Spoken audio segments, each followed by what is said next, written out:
So, yeah. All right. Okay. It says we're going live. Hello, everyone, and welcome to Outlander Readalong. We are talking about A Breath of Snow and Ashes today, book 6 in the series. And as I said, this will be the last one we try to get through this year, just because I don't want us to have to read stuff over the holidays. But I do think for Echo in the Bone, we'll maybe, I don't know. That's the thing that's tricky is I give people time, but then if people start all new things in the new year, there'll be book clubs anyway. There's always going to be book clubs. So maybe I'll put a poll up with that because I haven't picked a date for Echo in the Bone yet. I wasn't going to worry about it, but I'll probably do it the second or third week of January. So we'll see what people want to do, what works. Yeah. Doesn't matter when I plan stuff, other things come up. But anyway, so everyone, before we get started, of course, I have my little dram here. This is all I can take. And I have some Sprite as a chaser is what we've got. So tell me what you guys are reading first, because we'll give people a couple minutes, and then we'll get started because we got a lot of shit to talk about. Great stuff, but we got a lot to talk about. A lot in this one. Mm-hmm. Woo! Do you want me to talk about what I'm reading? Yeah, please do. Okay, well, it's a fanfic readathon, so I'm mostly focused on that. And I'm doing two, over 200K 1,000 ones. I'm reading a Game of Thrones one, which I was nervous about because I'm like a Game of Thrones and the books fanatic, and I was very angry, and I'm still angry about the end of the show. So I was like, is this going to put me in a bad place or is it going to make me happy? But I'm enjoying it. I'm like 45% through that one. And then I'm reading Isolation for the Hermione one. So I'm listening to that podfic at the same time, kind of. Nice. Yeah, I have had a Game of Thrones one for a while. I have a couple, but I mostly followed that show to know what people were talking about because I like being a part of conversations and having strong opinions about insignificant things. That's literally what I love to do. So yeah, I became too passionate about it, like all the prophecy and this and the prince that was promised. And I would, in between the seasons, where it'd be 2 years almost, I'd be on YouTube looking up, I spent way too much time. And then what they did with it made me so mad. So I still get heated talking about it. So I was like, okay, maybe this isn't a good idea, but I'll try it. And so I'm enjoying it, but there's no spice. And I'm like, oh, I thought there would be more spice because it's Game of Thrones. So it's okay, Yeah. I'll get the spice in other ones. No, I know how that goes. Hi, Karen. Hi, Jen. Yeah, tell us what you're reading here. We'll get started with book club questions in just a couple minutes, but we'll just wait for a few people. You're reading Wayward, but it's not a romance, but it's good. Cool. I don't know. Who's that by, Jen? I don't know who that is. Let me know. And you finished reading this last night. Yes, I saw you comment on that. I mean, good. You'll be nice and fresh for it.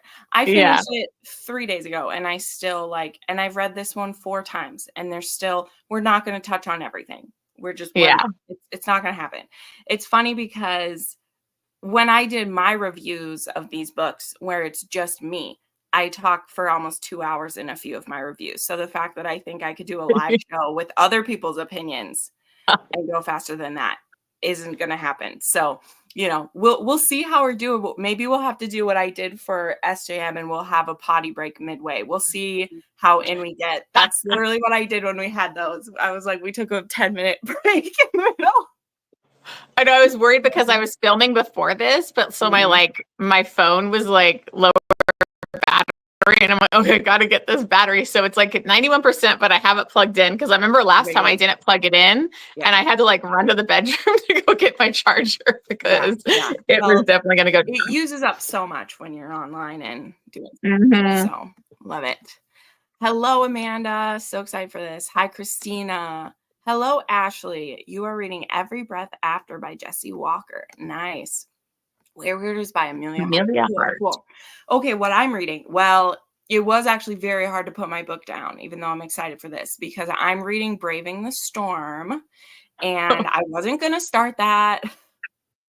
I know because I I saw you feel started like, it and I'm like, I got it, the arc, and I was like, okay, wait, yeah, I still got to read these fanfics. So I was like, yeah, do I put it down? yeah. No, other people were starting to read it, right? And I'm like, I have to read this one right away. But I'm still reading Chris Broadbent, and I'm still have one more patron book to read for October, which getting to the 3rd is kind of late for me to get one of those done. But I just haven't been in the mood, and so I don't want to read it and then not say nice things. Like that's the Yeah. problem with books you have to like comment on. Is if I'm in the Yeah. bad mood, then I either don't comment enough and I feel like I gypped a person or I'm just Yeah. annoyed. So, but it's okay. It's for Komal and she doesn't care. She loves me. So it'll be fine. But, yeah, so I'm reading Braving the Storm. And then I did just start the audiobook for Dear Rosie because I realized the reviews of that are due in a few days. Because I didn't get to that one immediately. There's a bunch of audio arcs too that I got to get to. So I was like, oh, start Dear Rosie. So I started that one. Her audiobooks are just so long. And Yeah, I signed up for the arc of that, but I didn't get the arc. So I'm interested to see what you think of that one. Yeah, it's a good start so far. One of the things that just bugs me about all of her books is she writes a bazillion chapters. I don't love that. Yeah. She does that. Like, when they're like super short, nothing chapters. So I'm like, I wonder what that's like in an audiobook. It'd be like, and then it's over. Yeah. Like there's a page where it says she handed him a towel and that was all her paragraph was. And like she did that in the Mafia series too. And I'm like, yeah, why are you doing that? Like, why don't you just do a break in the chapter or whatever? I don't know. And like it's not as dramatic as you think it is. Like it's annoying. Anyway, I'm sure it takes you out of it too. Yeah. Well, and there's something disheartening when you see a book has 100 chapters and it's only like, 400 and some pages. And like this book has 100 and, like 20 chapters, but it is 1,000 pages. So it's understandable. Okay, Karen, you're reading a series by Wendy Alec called The Chronicle of Brothers. Book 1 is cool. Love it. Okay, wow, we got 20 people joining. See, I think a lot of people love this book and compared to the last one. So people are a bit more excited about this one. But so for our newbies, tell us what you thought of this one. And was it easier or harder to get through than some of the previous ones? And just kind of your like overall feelings for this one. So this is my first time reading this one. And, I was like, I had a hard time with Fiery Cross, where it's like, I think if I wasn't doing this read along, I probably would have like taken a huge break and not gotten to it. And I've heard like people say that, like they stopped at that book. Mm-hmm. And I'm so glad I'm doing the read along because this book was so much better and so much happens. It was like, it takes a while because it's a long book, but I wasn't bored. I wasn't like, so I got through a lot easier than like the Fiery Cross. So I was trying to say like to people, I'm like, if you gave up on that one, like just go to this one because it gets much better. You absolutely positively can go read the wiki summary of book 5 and start with one. Like you absolutely can. Yeah. There, of course, I would never say there's nothing significant in the Fiery Cross. There definitely is. But this book is such a reward, in my opinion. Like I have so many things to say about it because this has very vital character information for pretty much every character in the series. This book is a lot of turning points for things. It also rounds out some things, and it just has so much going on. Like so much so that there's a couple storylines that I basically drop, which we'll get into of like what other people think of them. But even this being the 4th time, I'm always like, oh, well, I'm going to pay more attention to this time. And then I'm like, no, I still don't care about that much. So I'm gonna for me. So some people say that for me, this one like is my favorite book. Now that I've reread the series, I've read it once, I've reread it another. This is the second full reread through. Though, as I've said, I've reread the 4th book multiple times and this one multiple times apart from rereads. And this one is my favorite one. It just is. Like whenever someone asks me my favorite book ever, I usually say Outlander because that is what pushes people on. But you know, when you get into like what's your favorite within the series, like this one is, because it just has some fantastic character writing. And whenever I think of like the feeling of home that I feel when I read Outlander, it's scenes in this book that I'm always thinking of. So yeah, this book is just very special to me. And this is the book where I really fell in love with just like time on the ridge and like doing things, Yeah. because I love that stuff anyway. I love survival. I love when we're learning techniques about like drying corn or make it, like, I love that stuff. Yeah. And I know it's not for everyone. That's why it's hard, especially when you're a booktuber who recommends things. It's very hard to be like, this is my favorite, because everyone wants it to be their favorite too. And I'm like, but it's just not going to be your favorite if you don't enjoy some lollygagging through the tulips in some parts. Like, Yeah. and that's okay. So when I people know, like, read a lot of it, people go, oh, it's all medical stuff. I don't care about the medical stuff. And I'm like, oh, it's kind of interesting to me. Although, like, I couldn't handle the eye thing with Jocasta. That yeah, grossed me. isn't that But awful? I know you love the medical stuff. So Yeah, my I mom do. loves it because she was like a nurse. So she like really likes it because it's well done. Like, not. Yeah. Well, I always say like Diana Gabaldon, that's what she did beforehand, was transcribe like medical things a lot. So she wasn't a medical person, but she knows a lot of things I just love. But yeah, for a lot of people, they say it's their top 3. Love it. Oh, so far, right? Because you're not done, Ashley. Sweet. I love that. Although I might be a weirdo, but I went back and reread the Fire Cross after the last show because I thought maybe I was Delulu since I liked so much. Honestly, I enjoyed that one. Amanda, it's totally fine. Yeah. As you said, man, someone's got to love the Fiery Cross the best. Maybe I can convince you by the end of this book club, though, because I have some things that I'm going to point out that I think do. But someone's got to love it. People, I've had a few people on my like videos are like, oh, well, I love it. I'm like, I'm not saying no one. There's millions and millions of people who read these books. It's someone's favorite book. I just mean for the vast majority of people rank these, that one's at the bottom. Just for it feels like you're a bit stuck in place for parts of it. That's, people will say that about the whole series. So I love that one's my favorite, because it deserves to be someone's favorite. So and you do see lots of good reviews for it. Like, a lot of people loved it. It just wasn't my favorite. Yep. Yeah. And like when I reread it, to me, it's equal to other ones for me. Cause I'm like, yeah, there's other ones, but loved every book. Book 3 is one of my least favorite. That's interesting. See, I feel that way more and more as well, which is strange, because book 3 used to be my favorite for a long time. But then like book 4 was, and now it's book 6. But honestly, it's happened as I've gotten older. I know that's such a weird thing to say, but in book 3, it felt that because I just wanted them to be back together so bad. And that was the most important part. So like their reunion is what made that one so special. But they're not in harmony in that one at all. You know, like there's so much like pain and like separation. And now when I read it, I'm just like, I skip to when they're together. And then I honestly like, I don't really like them together in that book because they're happy to be together, but awkward and like don't know.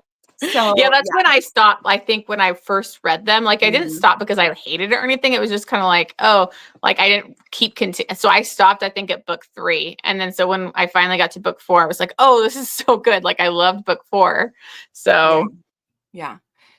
Okay, that was for the other one. I don't know. So how many people was this a reread for? I always ask who it was new for. And I know that quite a few of you, this is your first time through. That's why you're doing the readathon. So I love it. So yeah, for me, as I said, this one, the reread, like this book is fantastic to me. And I will pick out some certain things, but without like diving into all of those right now, it is pretty much every like pairing of people. And I don't mean just relationship pairing. I mean, like pairing up of peoples have a significant moment in this book. There is like Roger and Claire significant moment. There's Jamie and Bree significant moment. There's Ian and Bree. There's Ian and Marsali. There is Fergus and Jamie. Like all of them have these significant touch points in this one. And I just love seeing that so much because, as I've said, this is a character-driven series. If you don't like the characters in this, I don't know how anyone can do it because the history isn't accurate enough to keep you if you're a historical fiction person. yeah. And the characters just have to be there with you. And this is also one, when I look back now too, that I truly, truly love like Claire the most. Because I mean, I always love her, but often she is the vehicle for you to enjoy the book, and she can still be frustrating in some ways. But there are some very significant moments of hers where she is continually like proving to Jamie how faithful that she is in ways, and Yeah. not just being like, I'm faithful to you, like some very specific things she does. And I love whenever he does that, but to see her do it back, I Yeah, think to is a see her devotion and like faith in Mhm. them. Like Yeah. that's what I really loved in this one. Yeah, her strong Scottish warrior needs to be assured too, especially as he gets older, and it isn't his physical self that's keeping them as safe anymore, which we'll get into. So, okay, that is probably enough. Oh wait, let me see what a few of you actually said, but we're already 15 minutes in. You know how this goes. Fourth time for you. I noticed so many details when I reread it. Yes, Christina, love it. Karen, this was your second time reading. I didn't like the Christie storyline, so it made it less enjoyable for me. Fair enough. That is a very divisive one. My favorite changes of all time. It has to do with time and circumstance. Yes, absolutely. Perfect. Okay. So let me pull these up. Oh, wait, more. Here we go. Oh man, the drama between all the youngsters. Yes, yes. And I think Claire is the least annoying. Yes. Fair enough. Fair enough, man. Fair enough. Okay. Let me pull these up here. As I think I did last time, maybe I'll just question by question, I will do them up. So going back to the beginning, as we do, we start this one off. Well, okay, Jen, we're not going to go step by step. I'm just going to pull up some questions as we go. That's what we do. And if we skip anything people want to talk about, let me know. So this is about coming across the people who've died. And it seems that the mother had fed the children something poisonous so that, maybe they wouldn't be hurt by anyone else. We're not totally sure. We won't ever know. But what this kind of leads us to is Jamie kind of theorizing like what would lead someone to do that, especially being, the man of faith that he is. Is there a situation where he would take out his family, and I don't think he can quite rationalize that. But this is a question that he asks kind of, is the like, what was the moral quandary that this woman was in? And like, is there justification to kill your children and yourself ever? Which no one has to have a perfect answer for that. More of like, I don't know. This I the think question. it's tough because like knowing what it would be like to be in a new country, it's like not stable, an immigrant coming over, and then like she lost her husband and it was just her and the kids, and then she could be in like danger and didn't really have, I don't think, family to help or anything. And I can't, like, it's like I think they had just talked about somebody getting sold, like, for indentured or whatever servitude. And so it's like her family, like her and her family were in such a bad spot. Mhm. Like it's obviously never what you should do, but you never know what they've already been through and what she was trying to maybe protect them from. Yeah. Um, Yeah. I also found this time around, it was a very interesting echo because poison is used later on in this as well for a different reason.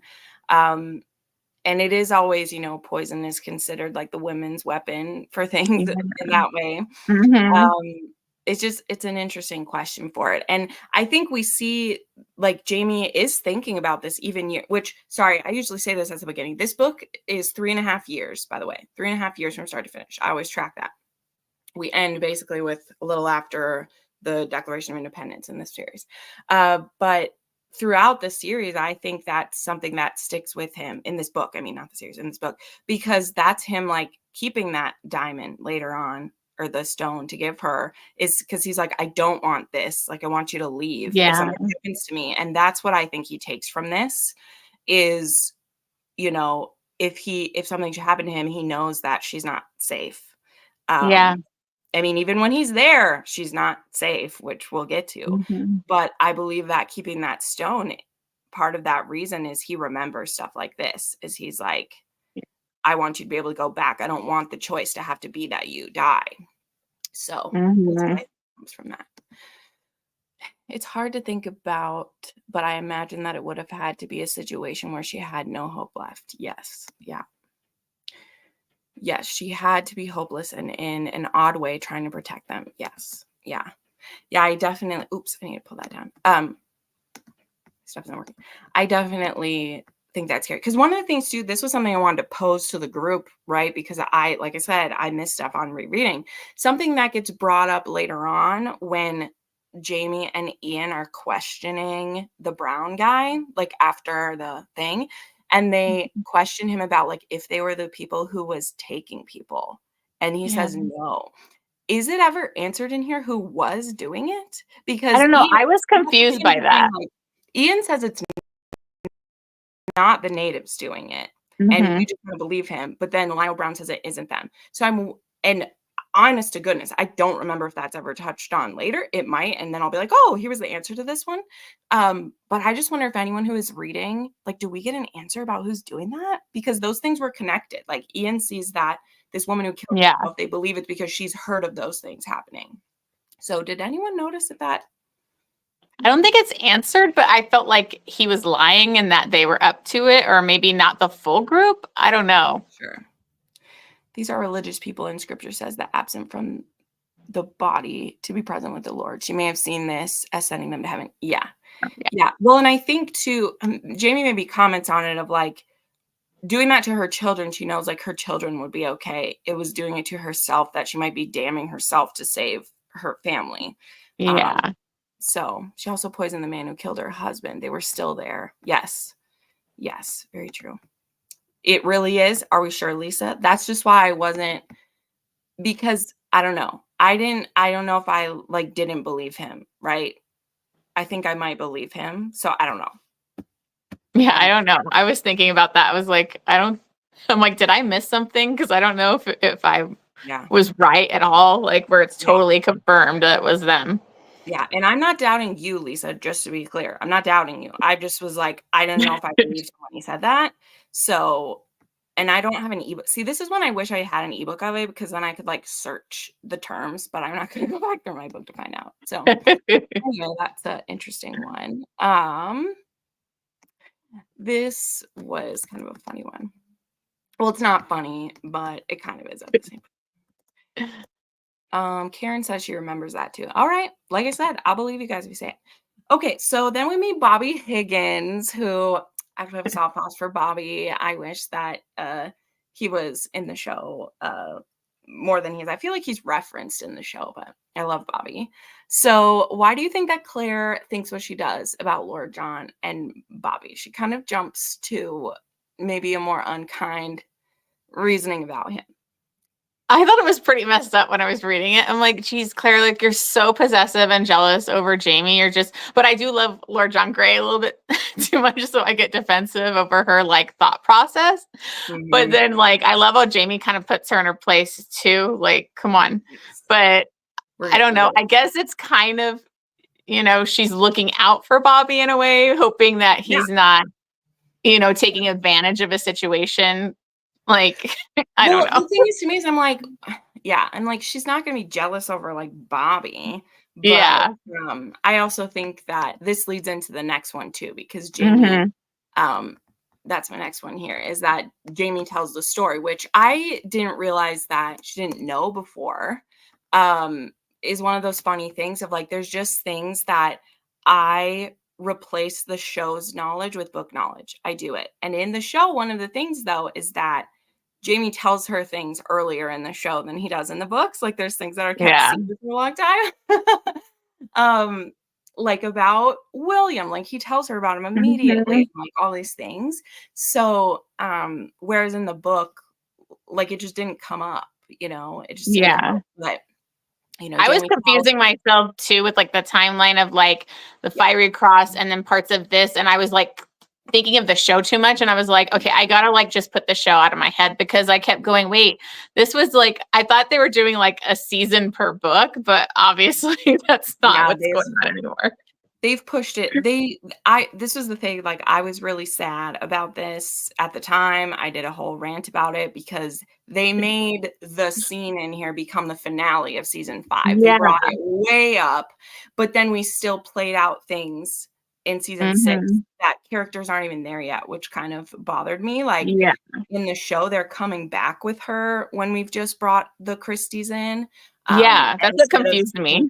going, Like, yeah, which is an important thing. Like we'll get into yeah. kind of like Tom Christie has a very interesting journey here. But anyway, but I thought this was so interesting because when we read that scene in Voyager, we're in Jamie's point of view. And to me, it doesn't seem like he really is like testing him that way. Yeah. But to have him admit, he's like, if he'd agreed to do it, like I would have killed him. And I'm like, dude, you would have been killed if you did that. But he wasn't. Yeah, like gonna I risk didn't take it that way when I read Voyager, and I'm like, did she decide to change it around like No, I in don't think this? she- Or and I'm like, oh, okay. I'm like, I just like that Jamie tested him like that. But Lord John Grey is just so, you know. Well, I believe it because he wants to make sure, as he said, that he wouldn't be taking Willie because Willie was an example or of him. Yeah. That he could have Willie because what does he know? Like the only thing he really knows of buggery is when it's non-consensual. So Yeah. that, which is what it was called then, everyone. Yes, we know, just being clear. To him, that's what it would be. So I think it's fair that he always was. Like I believe Diana meant it that way. It's just we didn't have to think about it because Lord John doesn't even question it. He's like, you would offer me this, like, and lose you as a friend forever. Like it just proved that he was his friend. And that's why Jamie will trust him with anything because he was like, he didn't charge a price for his goodness to me.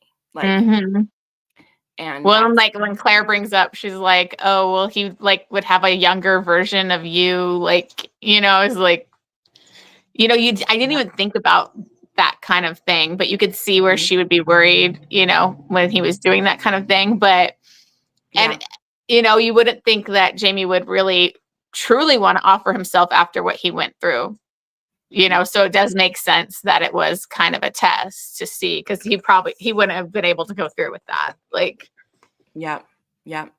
Jamie was testing LJG and he passed. Yep. I mean, it is reasonable. He needs someone to watch him. Correct. In my opinion. Sorry. I think she wants to be mad at LJG for sometimes looking at stuff that isn't there. Yes. And I agree. Like it's the jealousy. Like there's the letters going back and forth between the two of them. And that's something she'll feel bad about later. Like she'll feel bad when they can't speak later. Lord John was one of the only like good friends he had during the time that like she was gone and everything. And because he's watching Willie, he can't ever be around John because you can't have that, you know? yeah. But one of the points I was going to make too is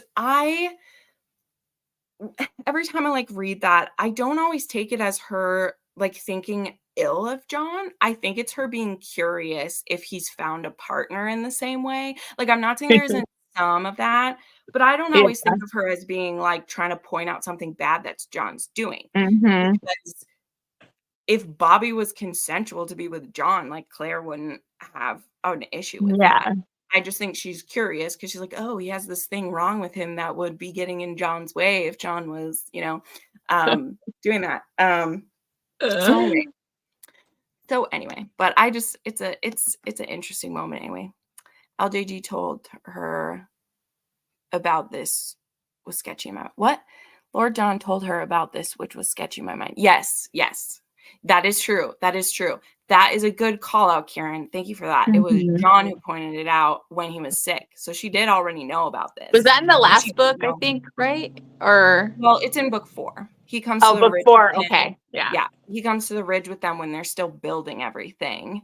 And then that's when Claire and John, like Claire stays to take care of him when he has the measles. Which I think their relationship got a lot better with that, you know, like, so she was able to actually see him as more than just somebody she's getting jealous by his connection with Jamie. She's seeing him as a good person, you know, and so. Yeah. Well, and I like to where she, because when she's questioning me, he's like, you are not at all a comfortable woman to be around because she's just like, tell me. She's very direct. In love with him. Like, did you take advantage of him? Like, she doesn't know. She doesn't think that Jamie maybe wouldn't even tell her that. So you thought he would kill. Fair enough. Claire and Brianna jump to conclusions all the time. It often annoys me. Fair enough. think they're not always wrong about conclusions they jump to based on things they grew up around in the future, to be fair. But okay, moving along. Oh, here's a good one.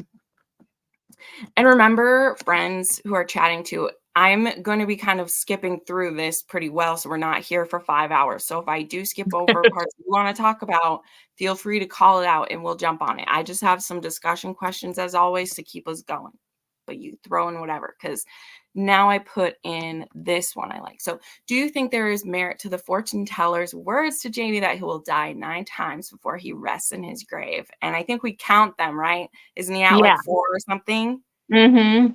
Can't remember, but I think it was 4 or 5. I think it's 4, but then maybe by the end of this, yeah, I'll tell you that counter doesn't go away. I definitely see it. I definitely believe it with like how many times like this guy has almost died basically, or he would have been dead type of situations. I thought that was so interesting. And just them trying to tally it up. You're just like, this guy has survived a lot. Yeah. He's honestly compared to a cat very often. It said he has like cat-shaped eyes too and things like that. Yeah. But no, I won't spoil it for any of us later on, but there's a time too where it's like, this isn't going to be it. I'm like, I don't like this counter that we have. I do. Yeah, it does fit some of the magical thing. Absolutely. The man's a cat. Yeah. Honestly, that part gives me chills. I know, especially when they're start being like, do you think it's 4? Do you think it's 5? What do we think it is? Like, yep. And I've kept counting. See, Karen knows. I know too, girl. I'm like, there's a moments. Yeah, they're getting old. It gets close to the 9, I'm gonna freak out, you know? I'll say this too. Well, particularly with things coming really soon. When the show's back in 3 weeks, it's way ahead of us. So there are things that are going to be spoiled for you, because that's one of the things we haven't talked about since this. Maybe we'll save it for the end. But yeah, it's coming back. And I had some people tell me I was behind on some of the news, because I really stay out of the news, because Google always throws headlines at me trying to get me rage baited. And I'm like, I'm not going to read these because I don't believe you anyway. They put out a headline and then in the text they're like, speculation says. I'm like, you don't have any proof of it. I keep having all those articles pop up like with Samuel and like blah, blah, blah in the last season. And I'm like, okay, I'm not even going to click it. I know. Because I had someone point out that, that season 7 will the second half of season 7 is supposed to be book 8. And so the last season will be book 9, which is as far as she is. And I'm just like, but you guys all see when we get to the end of book 8 that even though there's more books, like that one has a good, like, it has a place that it can end. But I guess they're going to push through. So I don't know what that means. If that's true or not, we'll find out. But I don't know. Anyway, we don't have to worry about it yet. We're literally still probably almost 3 years away from it being done for us. Like, they're done filming, but we have a lot to go still. Okay. So let me throw one up. Sorry I'm doing it this way, guys. But it's just easier than if I come in ahead of time and put banners in. There's only so many I'm allowed to do anyway. It has a max. So it's just easier to do this. Okay. So do you think Tom thought Melva wanted to do more than medicine than kill people? So we get into, I mean, throughout good parts of this book, Malva becomes kind of an assistant.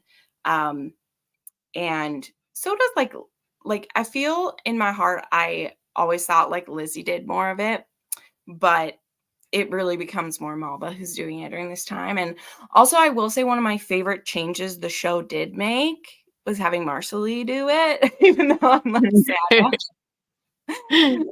Because I love Marsali. I would die for her. She's amazing. But anyway, so this is an interesting character. Yeah, like I felt like she was interested in the beginning because it was like just nice for Claire to have somebody that's interested in all the things that she's passionate about and about medicine and all this stuff and healing. And so she sees it like, oh, I have like a little protege and it's somebody she can work with, but she's like over eager, over into it. And you're kind of like, she seemed fascinated with like some of the darker stuff going on. So you're kind of like, you know, I could see why that Tom would think that she was up to other things, you know, like considering how he felt about her and he knew she was kind of danger. I I won't say like I have some definite things to say on Malva, and my opinion has changed on her through the years now, like so many times. Like I think different every time, but so is my opinion of Tom. Like I'm just telling y'all now, I have a pretty favorable view of Tom. Like I'm just gonna tell you Me here. Like too. I find him very sad and tragic. But if we try to erase that and we just look at how we're seeing him here, he very much has like a rivalry with Jamie going on. Like he's the like opposites of him in a lot of ways. He's always like challenging him, but yet he still owes this safe place to be now to Jamie. It's the same as it was when we were in Ardsmuir. Like it's a very uncomfortable thing of like, we don't see this of Tom, but Tom's definitely an alpha too. He just doesn't get a B1 around Jamie because it's Jamie's land and everything. But Tom Christie, he definitely has his own. He's not a beta. We'll just say that he's not. This is very hard. You know, he's trying to one up him in ways that he shouldn't. But to bring it back before we know what we know, we will get to it. Definitely he looks just like a suspicious dad for sure. Yeah. And it's a bit frustrating because she is doing things to help.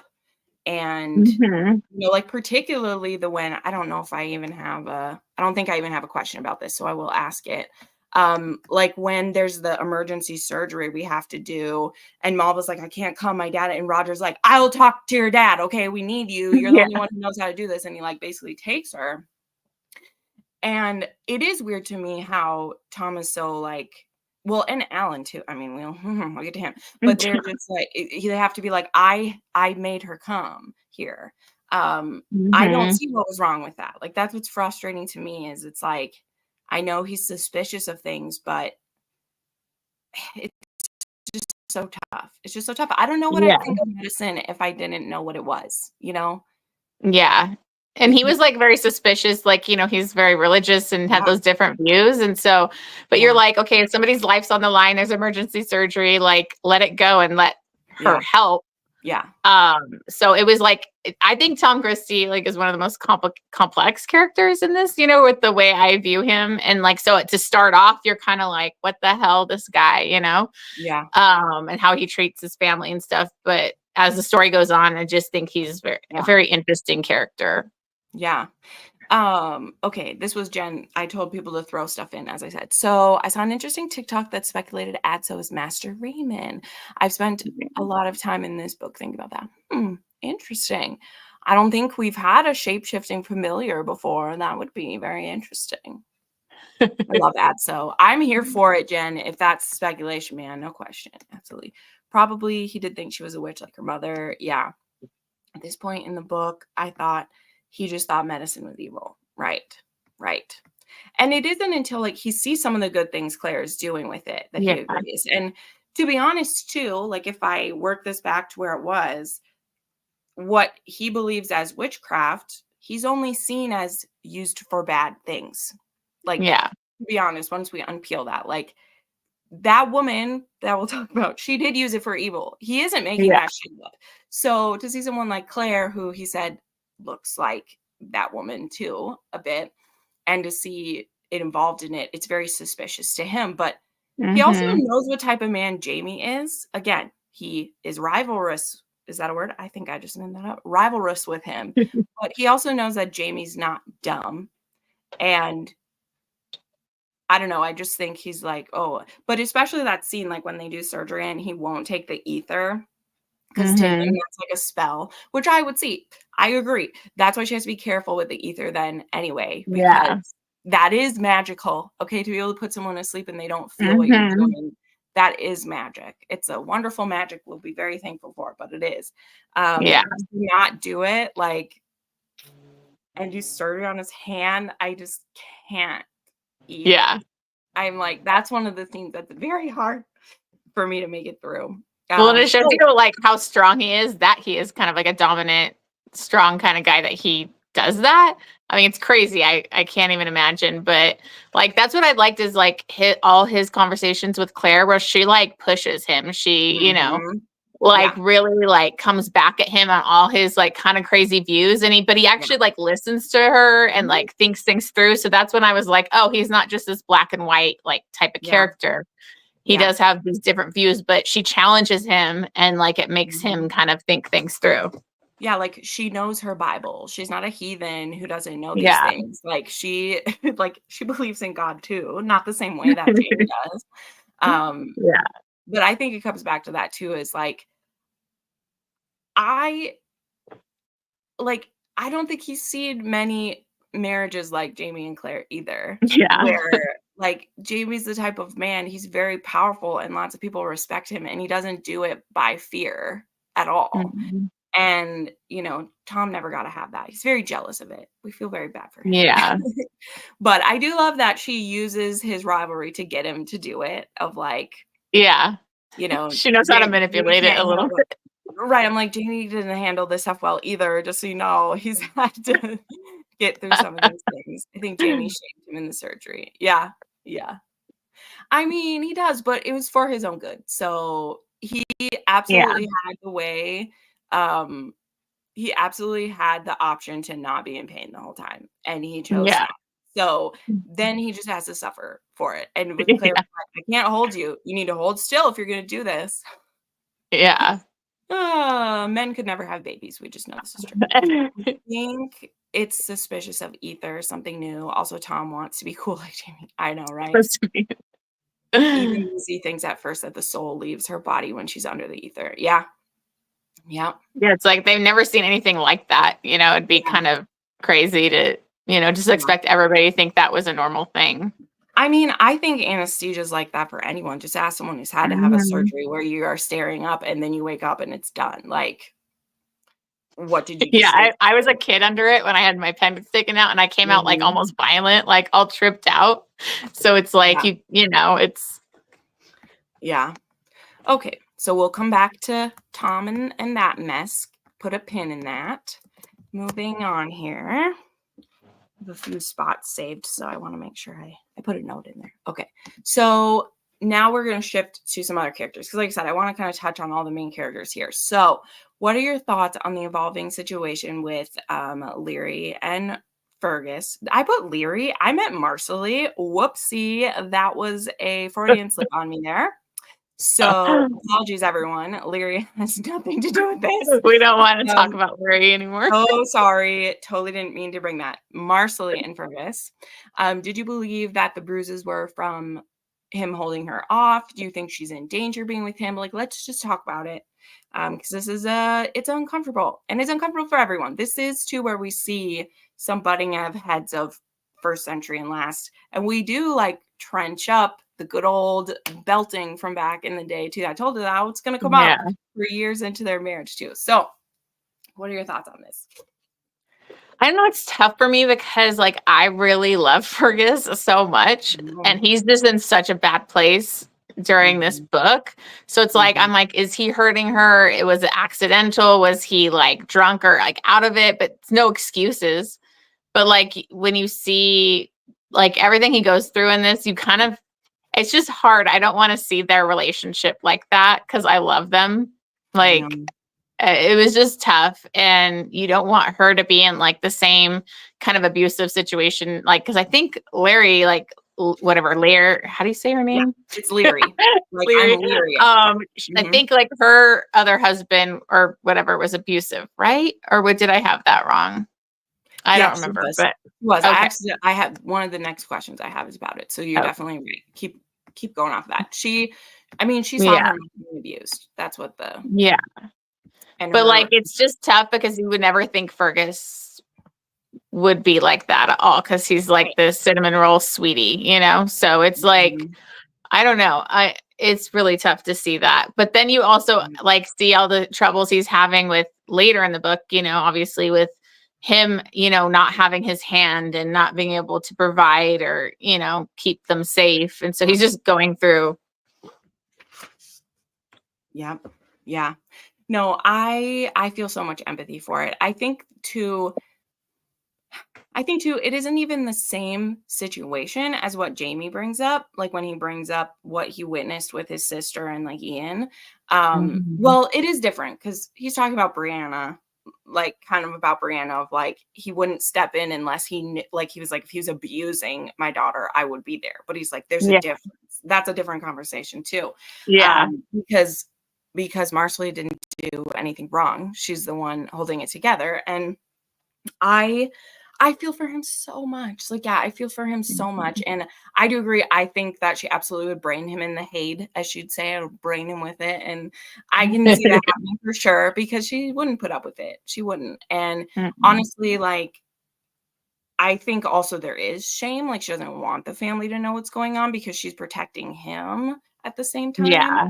Because they didn't know how bad things were going over there, like as much as it was. And it was kind of like a shock to them too. So she was kind of like ashamed and hiding it a little bit, you know? Yeah. Yeah. I know. And I just think that it's not, I don't think it was him abusing. I think he's depressed and her trying to egg him into caring about something.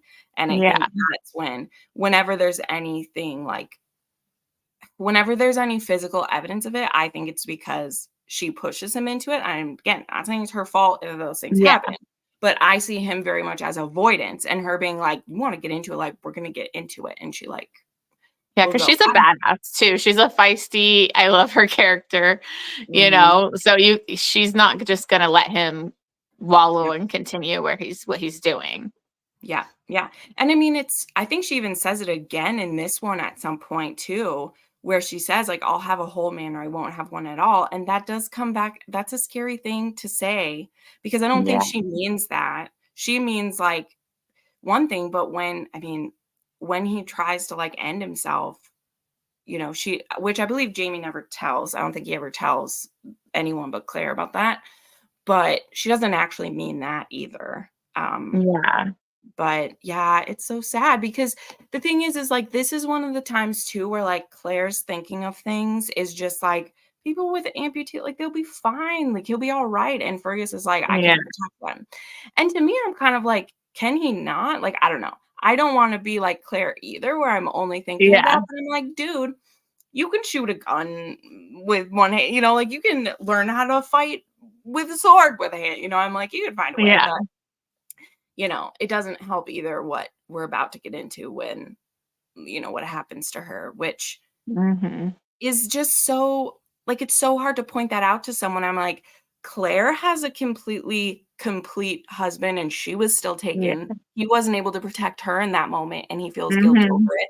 You're not a lesser man, Fergus, because you know, like everybody needs a community. Everybody does.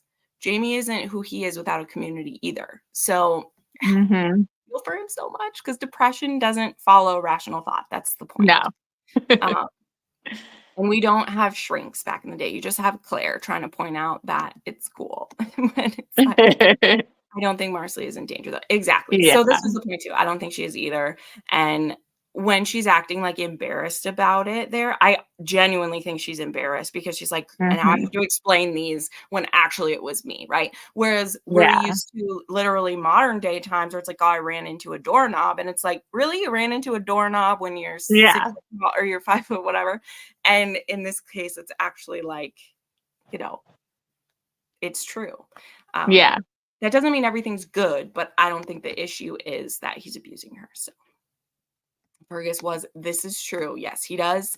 He puts her in danger by being absent. That is absolutely true because him going off to like drink or do whatever, but we'll get back to him too. But I feel for him so much. And yeah, I think it would have been so hard too. I mean, and Jamie has, of course, the compassion for it because he sees what the issue is. Whereas Claire is just like, just be there for them. Jamie, like, he understands. So much so what he wanted it to end if he couldn't have his leg. Like, you know. We understand. So Claire was kidnapped. That's true, man. Ruth, the kidnapping. Having dependence on top of that. Yeah. Yeah. The whole man line was Jenny's line in the book. That is true. That's true. It gets said another time too. The show gave that line to Marcia. You are correct, Lisa. I don't know. There's some time when that gets said in here, though, that doesn't have to do with Jenny. I would have to look it up. I don't think it's worded the same way. But you're right that was given to her in the show. Good catch. See, I told you they blend together. They blend together. She does say that. I do agree it's absent quite a bit. Yes. Yes.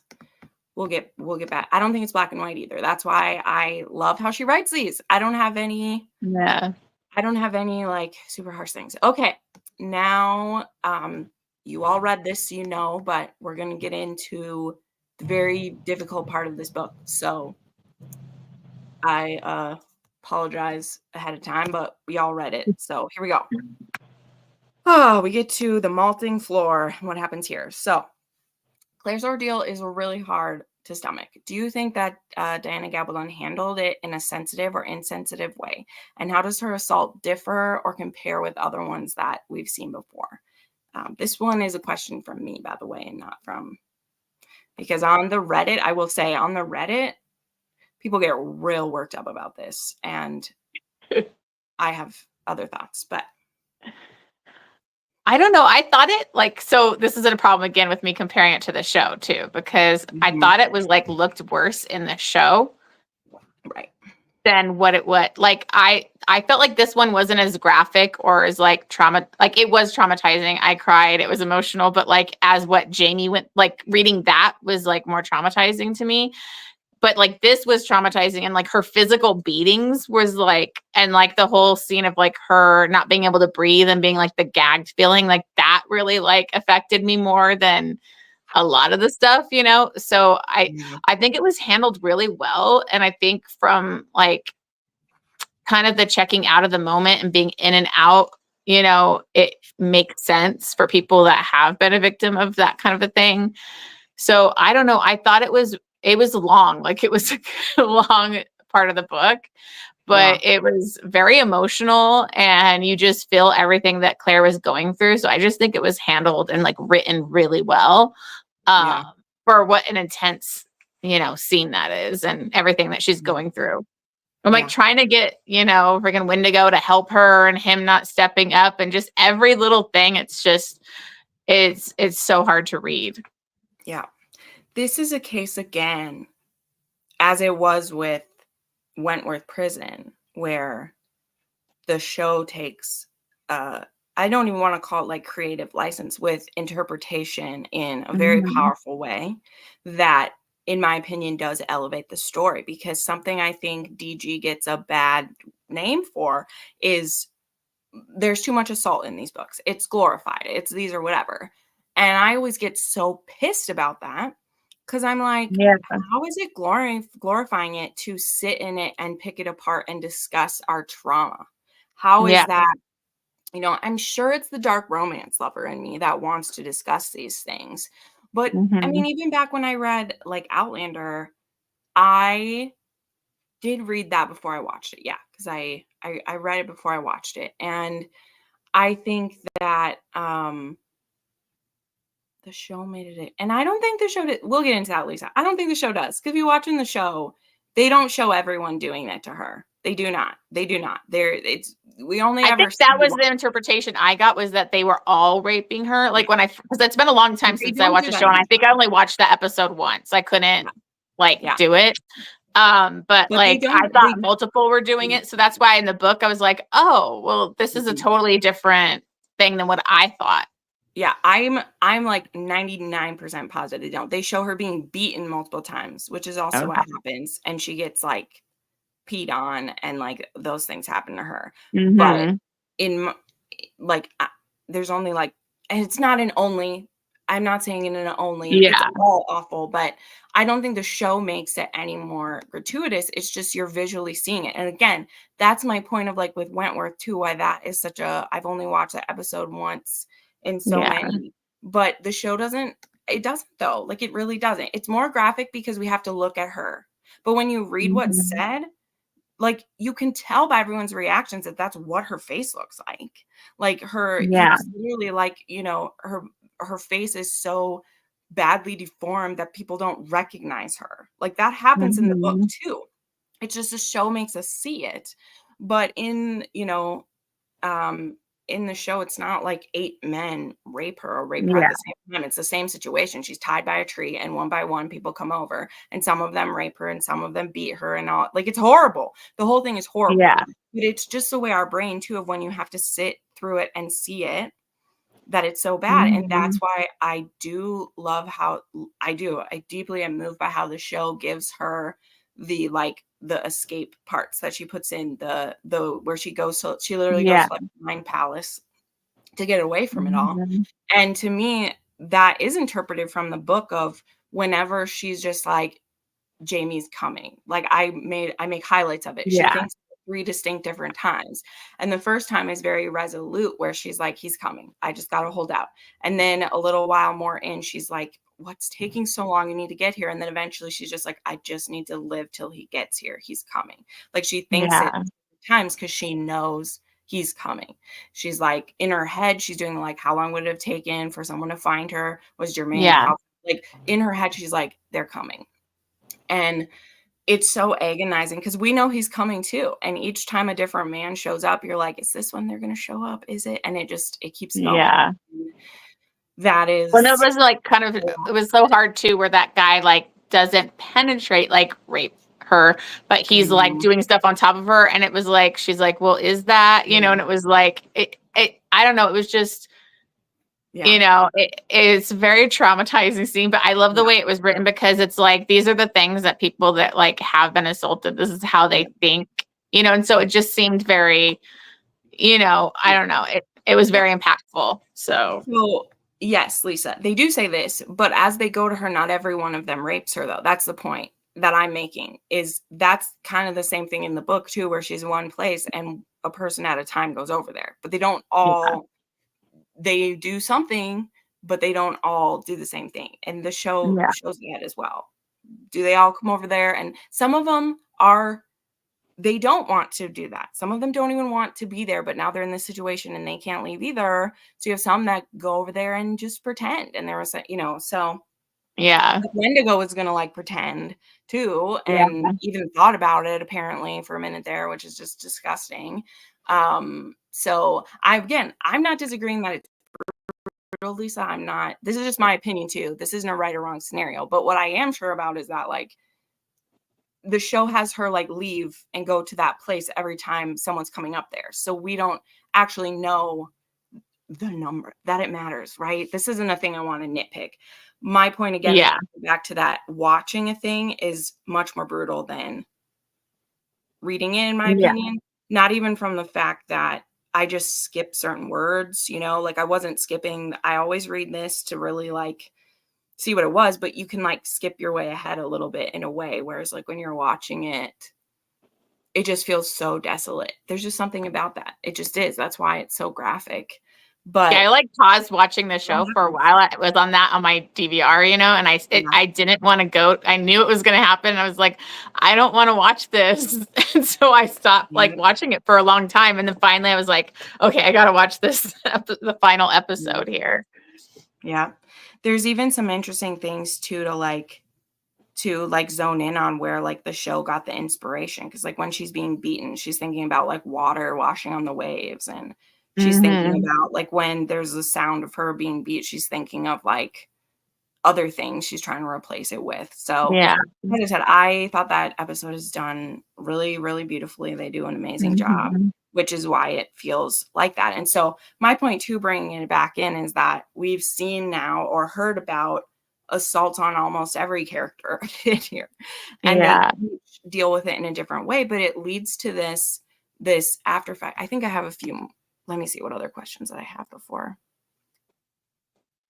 Okay, and I don't think it's glorifying it in any way. Like, no. I mean, I think it's showing what the realities of that time were and the dangers and what each person, the effect it has on them. So how is that glorifying it? It's like, no, it's dealing with real issues and how the human condition is. And so. And those scenes just stick out to us more too. It makes it feel like it's all the time. And I'm like, it's also spread out over 25 years to different characters at different points in their lives. Things are going to happen to you when you're living in the backcountry or you're around less laws. And like those things do happen, and they happen to each of them at different times when they're at the mercy of someone else. That is every scenario, because rape is usually about power, like 90% of the time. And we can even see in, you know, to not go into the detail of them, but in the different men who came up and did something to her, it was power in different ways, or it was for different reasons. And that doesn't give them atonement for using someone else for it, but there are always different like motives for that. But when you look at what happened to Jamie, you look at the difference of like with Ian, what he was being used for, what happened with Bree, like each one of those attackers, it was about power, but it was for a different thing. So which was crazy in the book where it was talking about the guy was like about his dead wife or whatever, and he was like bringing up her name, and it was just like, oh my God, like just to yeah to think of that. So it's like, and that gets into that's where I was going before I was going to get back to my questions, is because of all those different things. Then when we have the after of this and Claire is coming back, she has a moment with each one of those people who've been assaulted before. She has a moment with Bree. She has a moment with Ian where Ian just is like, you're still there. Like, you're there, Auntie. I see it. Like, he has that moment with her, right? yeah. And like, is hers of like, what do you need from me? Because it was different for each person and what they try to offer her. And obviously with Jamie, it's going to be the biggest and most important of that. But anyway, I think that is just very interesting. So I would have thought she was too old to get pregnant. Oh, we're going to get into that. It's not glorified. I think she shows how traumatic these assaults are. Yes. And again, that's why I always get upset when people say that in reviews, because I'm like, in so many stories, we just get over it. Yeah. And you don't just get over it. You have to like live with that the rest of your life. Yeah. Yeah. And you can see Jamie still dealing with it forever, So it's like, probably getting to it. Yeah, we're gonna get to it, Ruth. It's literally the next couple. We'll get to it because this is a scene that I said Reddit goes absolutely nuts, and everyone has their opinions on this one, and we'll break it down. But we first are still rescuing her. So this is a scene that I remember so clearly when I read this for the first time too. I was at work when I read this, which is just nuts to me that I was at work when this happened. I think I was listening to audiobook at work, and like I had the ebook going at the same time, and I'm like, oh, this isn't a good time. Yeah. This. So what did you think of the slaying of all of the men who were there, even when we discovered that they weren't all involved in assaulting her? I didn't care. Because they all stood by, some of them beating up on her. They were all complicit. I know it's but this is a different time. Maybe, in our time, those people would be arrested and tried and whatever. But like this time, it's kind of lawless. And you see the people taking law into their own hands, there. And some things aren't always fair with these groups. So I just kind of, I knew the rage. You think the rage that Jamie and them are in, having to go find that they're just gonna get them, kill them all. I love it so much. I absolutely love it. They just show up and they even still do the like Roger, thing, like even Roger's experience too is like kind of traumatic for him, but like he was willing to do it, and that just shows you how bad it is. Like that Roger's. Yeah. Well, I think there's also, this doesn't get driven into, but I think it's also some catharsis for Roger because he hasn't been able to have revenge for what happened to Brianna. So there's a lot, but they even, when they save some people for her to kill, because that's always a thing. That's always the thing the Highlanders want to offer, is you get to kill the person who killed you. And I totally didn't make a question about this, but the like Reddit that I was on, where I get a lot of my questions from, they asked this question and I didn't understand why they asked this question, so I skipped it, but now it just clicked. Jamie later on is reminiscing about like if he was the one who killed Blackjack and if it mattered. And it didn't like click for me like why they were asking that, but it's this thing of like, is it better if I was the one who killed him for my revenge? And like it's very interesting because that's what he's thinking about, of like,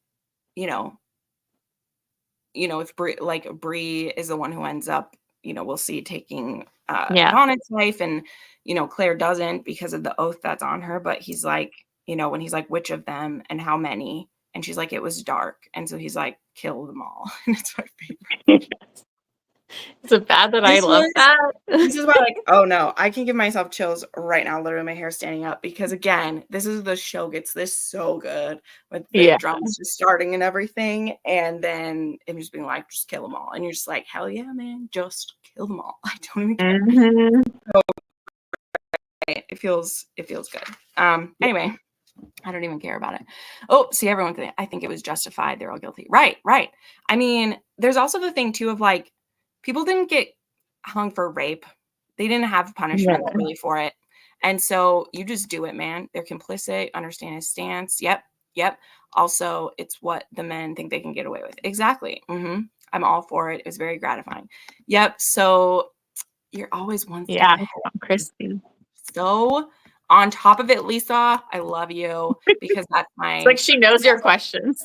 I know she does. She's read them. What does it say to you that Tom Christie came along? So this is crazy too with me, because I forget how early on in the book this is to me. Yeah. To me, it's such a big event that I feel like it's more back here, but this is only a third of the way. Yeah. Into the book. So the fact that Tom Christie goes, I like how someone pointed out this too, where it's like the men who all care for her. So yeah, it's all the men on the ridge who she's taking care of them at one point. It's their laird's wife. She's the matriarch of the ridge, and also like why wouldn't they? It's a Yeah. chance. Get to do that too. And I think Tom has like started to really like care about her. They've become friends. He respects her, even though he questions some of the stuff. And like, and he's not like a Jamie Scottish, hero or whatever, but he does have those same sensibilities and like, honor and everything. So I just shows that like he's really starting to care about Claire. And yeah. I would have expected Tom to quote Vengeance. Yeah. There are some things that are just not forgivable, because if you're willing to do this to someone, you're willing to do anything. And that's why, not to put a point at, that's why in some states in the United States, it's as bad as a murder charge. Because if you're willing to do that, it's the point of like, if you're willing to do this, you are willing to kill someone. You are. Yeah. And the people that do that kind of thing never stop. They're always gonna keep going with that kind of behavior. This wasn't a drunk fubbling in college where consent wasn't clear. Like, you should still get in trouble for that, but it's not the same thing as you kidnapped and like brutally raped this elderly woman. To be honest, I hate calling Claire elderly, but she is, which is why we'll now move on a little bit. So I actually wrote down notes about this next question because there's so much to hit on it. And this is where I think we'll have quite a bit to talk about here. So, okay. Do you think Jamie's concern about pregnancy were needed or necessary? Should they have had sex so soon? What were you feeling during these scenes, and what was everyone's reaction to it? I was pretty uncomfortable with the immediate having sex. Jamie, like, I understand Jamie's concerns, but like, I don't know, like, I didn't think she had that big of a chance to get pregnant, but I understand there is a possibility, and that he didn't want there to be like, he wanted there to be some kind of doubt, like it would be his child or whatever. But like, I didn't want them to do it that fast, like that right away, like after such, like her body must be in agony being beaten and the trauma that she went through. That was kind of tough for me. But like, I also know that's part of their dynamic, their relationship, is they get physical and solve things through like intimacy and connection. But it was hard because then you see her getting like angry and like violent almost in that too. So it's just all these range of emotions that you have to kind of go through in them doing that. But I mean, again, it's showing like the long-term and like after effects of like this one thing happening to them. So I don't know. It's kind of, it's hard to talk about or to think about that, but yeah. So I've changed my like thoughts on this scene every time I read it. Again, I've read this at different ages. I've never been upset that it happens. My thoughts on why it happens have changed. That's where I'll be with it. I have, as I said, I took some notes actually for this one because I have a few different things. First off, I would say why it makes people feel uncomfortable is the fact that Jamie initiates it. I think that's difficult for people because if you recall, this did happen before when he was raped, but he was the one to initiate, where he's like, Yeah. I need to do this and prove that I can still do it. And he can barely even move, but he goes to her in her room and does it. And Yeah. I think that that's easier to stomach because it's a person who was assaulted is the one who is doing it. Now, do I think that the pregnancy is still the thing? Possibly. What I will say about this, if she's still having periods, Karen, and not even to get into this part, the only thing I will say is that, it's been well documented through the series that Jamie knows what her cycle is. So she obviously is still having some random ones at some point, Yeah. or he wouldn't bring it up. Jamie knows what's happening with his wife's body. He always has. He's known it better than her many times. He does. That's my answer to that part of why he thinks and why he brings it up to Roger, where he's like, does having doubt help you? It's a very, very, he's like, it's a very, very, very small chance, but that's why he leaves it to Claire. Like he is asking her. If she'd said Yeah. no, absolutely not, like he wouldn't have. It's not like he forces it. He doesn't force it. He just lays it out for her. And her being a doctor, if she wasn't still having any type of cycle, I don't think she would have thought it was necessary either. So that's just my evidence to put forward to people who say, like, she's absolutely not having this anymore. Why is he bringing that up? That's not explicitly said on the page, but this is a smart series. We can infer this, that like he knows what her cycles are. She's a doctor. Yeah. So they both obviously think there's a chance because they settle on like it might be, but it's that like, so you're saying there's a chance. Because they even had the conversation about like, why didn't she get like her tube side or whatever before she came back? And she wanted a chance for them in case he needed it. So it's like, to me, it was like, that wasn't a question. I thought, okay, well, she could get pregnant. The likelihood, maybe not, because they've been having sex this whole time. But I got Jamie's like feeling of like wanting to maybe have a little bit of doubt there. Let's do this. Yeah. I just can't imagine me like getting assaulted and then going right into it with your partner. And like, I'd be scared. I'd be putting my feelings off onto that partner. And then like, so that's the dangerous part to me. Right. But you know, but continuing with this, that's what I'm saying of like, that is one argument people have with this. Yeah. And my thing of it is that I don't think he uses that avenue because it's not true. I think he knows what his wife's cycles still are. And I think that she knows too, because she is a doctor and there's a possibility. And then there's the second piece for me. And this is what's more important and why I think that it happens. Again, people might feel shaky on this. See, and this was my thing too, of like, there are in the vast thing of history, some people who've had babies really late. And he might know some because that's, again, he obviously his wife is still fertile at some point or he wouldn't bring it up. And Lisa brings up too, she wasn't fully through hers till 58. Good point. I think the reason is strictly so that much. Yes, agree. Off chance one. Good point. It wasn't forced and they both knew it was a chance. She also would know he wouldn't go for anybody. Right. Well, and because she even said that. She was like, if they would have a baby, they would have it, even though she offered it to her. Yep. Good point. Yep. All those are things. Now, the second half of it of why he brings it up is I think it is that part of what their dynamic is. And he knows what it was like for him. And he knows that if they wait too long with this, it could become a thing. And so I think that both of them jump on the excuse of it could be for a baby so that she's mentally able to get there. Now, is that healthy? Probably not. But again, I think there is that teeny tiny possibility and they both are jumping on it because they're like, we know that this chasm could become bigger because we know how this works. We've seen it. We've lived it. We know.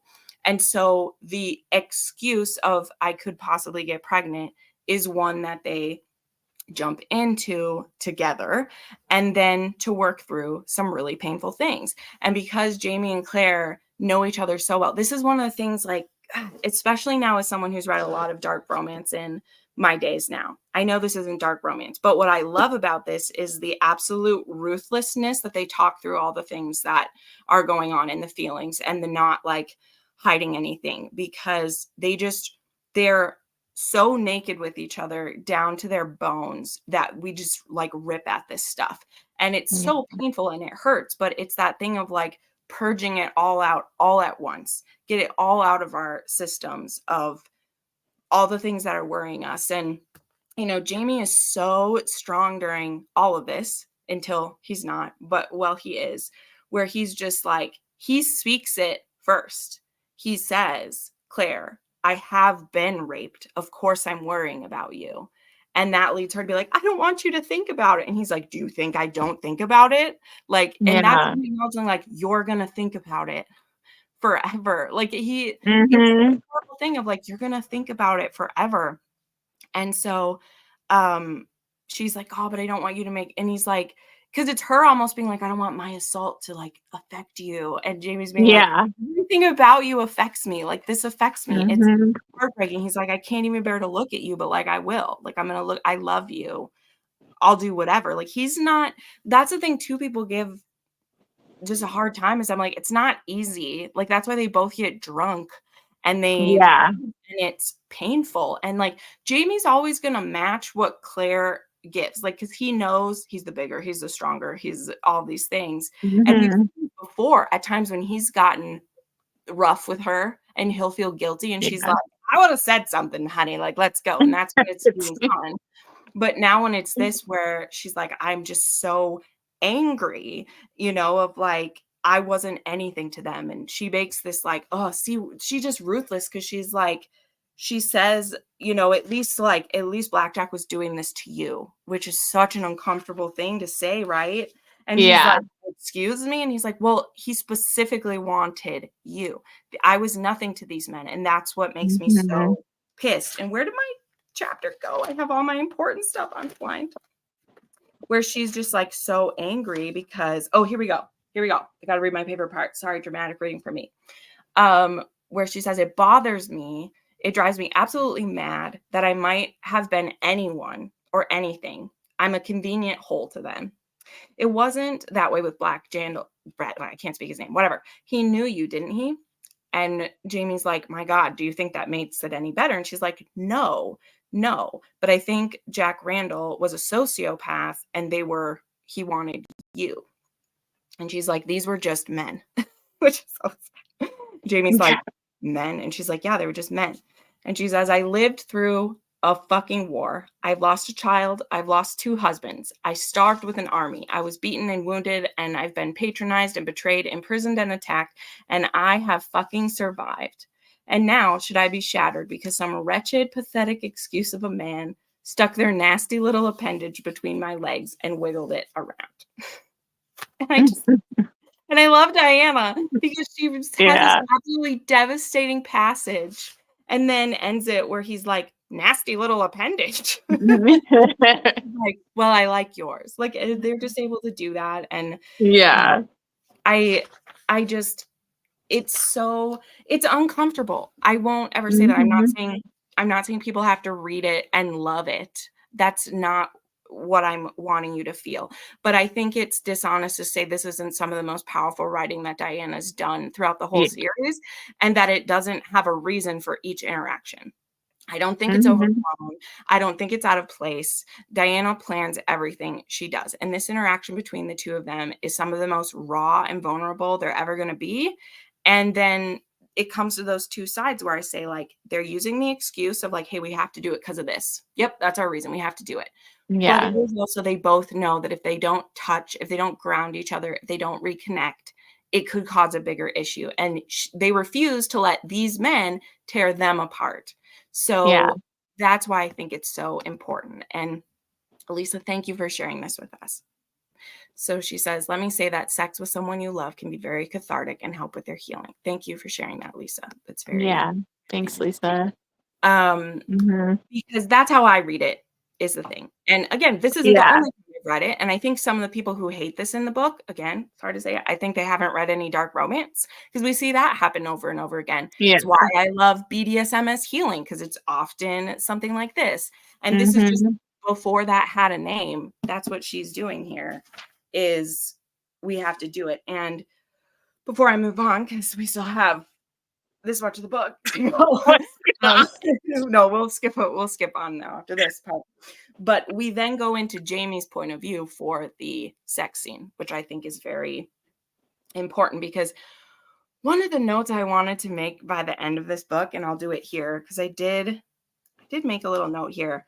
We go into other people's perspectives when Claire can't share with us, right? I've said that, I think, before in other ones. The reason why we get other POVs is whenever Claire can't tell us, and then we're in a third person POV as if they are telling it to her. Like it's her still telling the story, but telling their accounts as it's told to her. That is my opinion, how this is. And so when we slip into Jamie's point of view in this sex scene, I think it's because she's gone. Like she can't, she's just, her body's just doing it. That's what I believe. Because we then stay in his until the end of it when she is fallen asleep and she, you know, he's like, how are you feeling? Or she asked that and he's like, it was intense. And then he asks her and she says, I feel safe. And then he bawls his eyes out because that's all he wants is for her to feel safe. And the fact that she can feel safe in his arms after that is what that was for. So I don't disagree with any of anyone's opinions, though most of you have. No one's really said anything about disagreeing with that. It's just about whether she could get pregnant or not. Yeah. But they just know each other. They had to do that. She's not healed. It's not over. We're still going to deal with it. But for them to be able to heal together, it had to happen. And I think it's a lot like Lisa said. And well, I think it's so beautiful that they have such good communication. Like they know each other.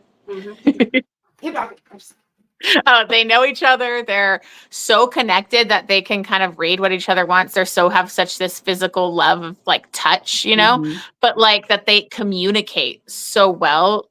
Like they always are letting each other know where they're at and being honest and everything. So that's, I don't know. I just love that with them. Yeah. All right. We'll move on. Like I said, we'll move a little faster now. That was the piece I really had a lot to say. And like I said, we're only a third of the way. So we're going to push. So, okay. Yeah. And we already kind of touched on the Lionel, like if we think they were really doing it or not. This is the part where I said, and some people said that they were lying about it. And as I said, I do not know. So I'm going to go with you guys and believe you that they really are doing it. It also could have been some of the members that like Lionel didn't know about too. So he might just not know. He's not the full leader of that group. So he could be right. And I missed it. If it was hodgepile people, he isn't necessarily all of that. So, okay. We will just, okay. Yeah. We got to talk about Henry Christian. We got to talk about Henri Christian. So, you know, now that Claire's back, she was worried about the baby. And turns out we were a little right to be worried because we don't hear any more about that, though. Good point, Amanda. Good point, Amanda. Because they did. So she could be right about that. Oh, yeah. That all makes sense. Good point, Amanda. See, there you go. I wasn't sure. And you just, that's the point. So, yeah. This one. What do we think about this? All the blows just keep coming for them. But it was really tough and sad, you know, like after everything that Fergus and them have been through. And then, you know, this happens and you can understand his concerns. Yes. You know, I mean, I don't think he's being like a horrible guy or a bad father. I just think he's like knows what the battle's going to be now. And that it's like, it's going to be really tough for his child, like going through. Yeah. And like, he doesn't hate the child or anything. He just does that like absentee thing again. Yeah. It's like his way of escaping the problems is like just putting himself away from it, like, and not being present when she needs him to be there. Yeah. And I think we forget too the things Fergus has seen because it's been 30 plus years since that, but he saw awful things when he was there. Just horrible. So it was another what the fuck Fergus moment. Right. We're gonna they push on though too. We'll get back to them. So but it does lead to this really beautiful, precious moment between Ian and Marsali, where he explains not the full story about his daughter yet, we'll get to that, but of how much losing the child affected him and how men aren't, really asked to grieve in the same way that the women Yeah. are in the Native American culture that he was with. Like, they don't, and this is obviously very clear because they don't even name the child till a certain age because of infant mortality is so large. I mean, that always was Mhm. asked, but for him to explain to her that like he's grieving too. He's just not Yeah. doing it the same way. And I think that's a really beautiful insight he's able to share. And the way that Marsali is just able to Mhm. just, she doesn't overly question him either. She just listens is so special. Yeah. Such a special moment for them. Love to see it. But yeah, sweet little Henry Christian. I love Yeah. precious little thing. It's heartbreaking, especially given Ferg's experience with little people. I know. It makes sense that he would think it was due to Marsali being kicked. I know. Or the devil or something like that. It's just so sad. Poor thing. Hard stuff to deal with. Okay. Bum, bum, bum. I want to put up a question. So I've skipped over quite a bit of Jamie being the Native American agent that he is, just because I'm not as interested in that. But if anyone has comments about it, feel free to put it up there. As I said, trying to skip through some stuff. But the one thing I will ask is, like, do you think it was right that Jamie warned them? Warn at least this one tribe of people that what might happen in so many years from now. What do we think of that? I like that he did that. I know it's kind of dangerous. You don't know what you should reveal. Right. But I feel like the Native Americans are more receptive to like his woman, knowing things. And so it wouldn't be like telling other people. It's like they're more receptive to that and they take it seriously and actually listen to him. And it's just kind of like a warning so that they're prepared. So I really love that he did that. Yeah, me too. And my like reasoning of it, and I think why Bree even, because Bree doesn't have to share it either. I think part of it too is that like it's not like they're gonna tell that to the whole, like they're not gonna change the whole thing. It's them trying Yeah. to protect a small group. It's the same change of like Claire telling them to plant potatoes to Yeah. prevent them from dying from a famine. So it's Mhm. small changes that we make. So I think that was a good choice because that's the Tuscaroras, right? Is it them? Is it I think them? so. I don't know, but like telling the chief that, you know, the way that they share things through word of mouth. This isn't going to be written on a scroll. It isn't going to be put anywhere where other Yeah. people hear it too soon. It's literally like this one Mhm. people would get it. So I love that they do that. Honestly, love the contrast between Jamie and Claire and Fergus and Marsali. The way each couple handles it different, right? And then we're going to see how Roger and Bree handle some stuff too. Love that. I think it showed his compassion for them. Right. And he feels such connection with them too. Absolutely. Yeah. They always face it head on and Fergus and Marsali avoid it. True. I think it also, Amanda, goes to that part though of like, what resources does Fergus and Marsali have to make it different? Like, they're just used to accepting a thing, whereas Claire is like, we'll fix it, right? So Yeah. this was just more of a comment. I didn't even make a question, but it is calling out some adorable moments when like Jemmy kisses Jamie's back, his owies on his back, and also when they're at this the lake or the river that we see this little spell of bones and things, and we don't know what it is exactly. I will tell you, part of the reason I made a note is that I never remember reading that in all the times. I thought the show like threw it in to make Malva look like she was doing things. And so I was like, "Oh, the show added that." And then I was like, "No, they did not. They did not make it up." That has happened multiple times on this reread, especially with that season 6 and the first half of 7. They've gotten so much more book accurate. I love it so much, especially after seasons 4 and 5, which had me yanking my hair out. They don't cover everything, but what they cover, they do it as well as they can. And that is what I want. That is what I want. But yeah, they find those, I mean, in the show, it's all the women together that find it, but very Yeah, interesting. super creepy. Mhm. Super spooky. Okay, I'm going to put these all three together. Okay, so Roger's doing some changes. I love this. Put these all in one so we can go through them all. I think no one is really surprised about this calling. He's really kind of pushing it forward. But it is interesting, like, why he talks to Jamie about it first. And do you think he will be able to keep his family first? That's one of my favorite lines from him in this. I love when he's like, whatever else I'm called to be, I'm your husband first. And I just it's so true. But I think it was the perfect calling for him, and it was kind of like it was meant to be. Like it kept, he was already kind of the person people would go to with their worries and troubles, and for him to be a minister and to help the people. But I thought I don't know if people don't like it, but like I liked how he went to Jamie because it shows how much like they've grown and like how he trusts Jamie and goes to him for counsel and talks to him. Yeah. I mean, obviously you need to talk to your wife about it, but I do like that because I think it's like shows a lot more growth in their relationship these last two books of like how much they've grown and how they respect each other. So I loved that. Well, I think it made, like, I agree. He needs to talk to his wife. But I think it makes perfect sense because in the last book, Jamie knows Roger's struggling with what he can offer. He doesn't want to be a farmer, but he's not a fighter. He's like, I can't stomach doing that, but I need to find good work. And though Jamie is not the same religion as Roger, he really respects a man who would do that.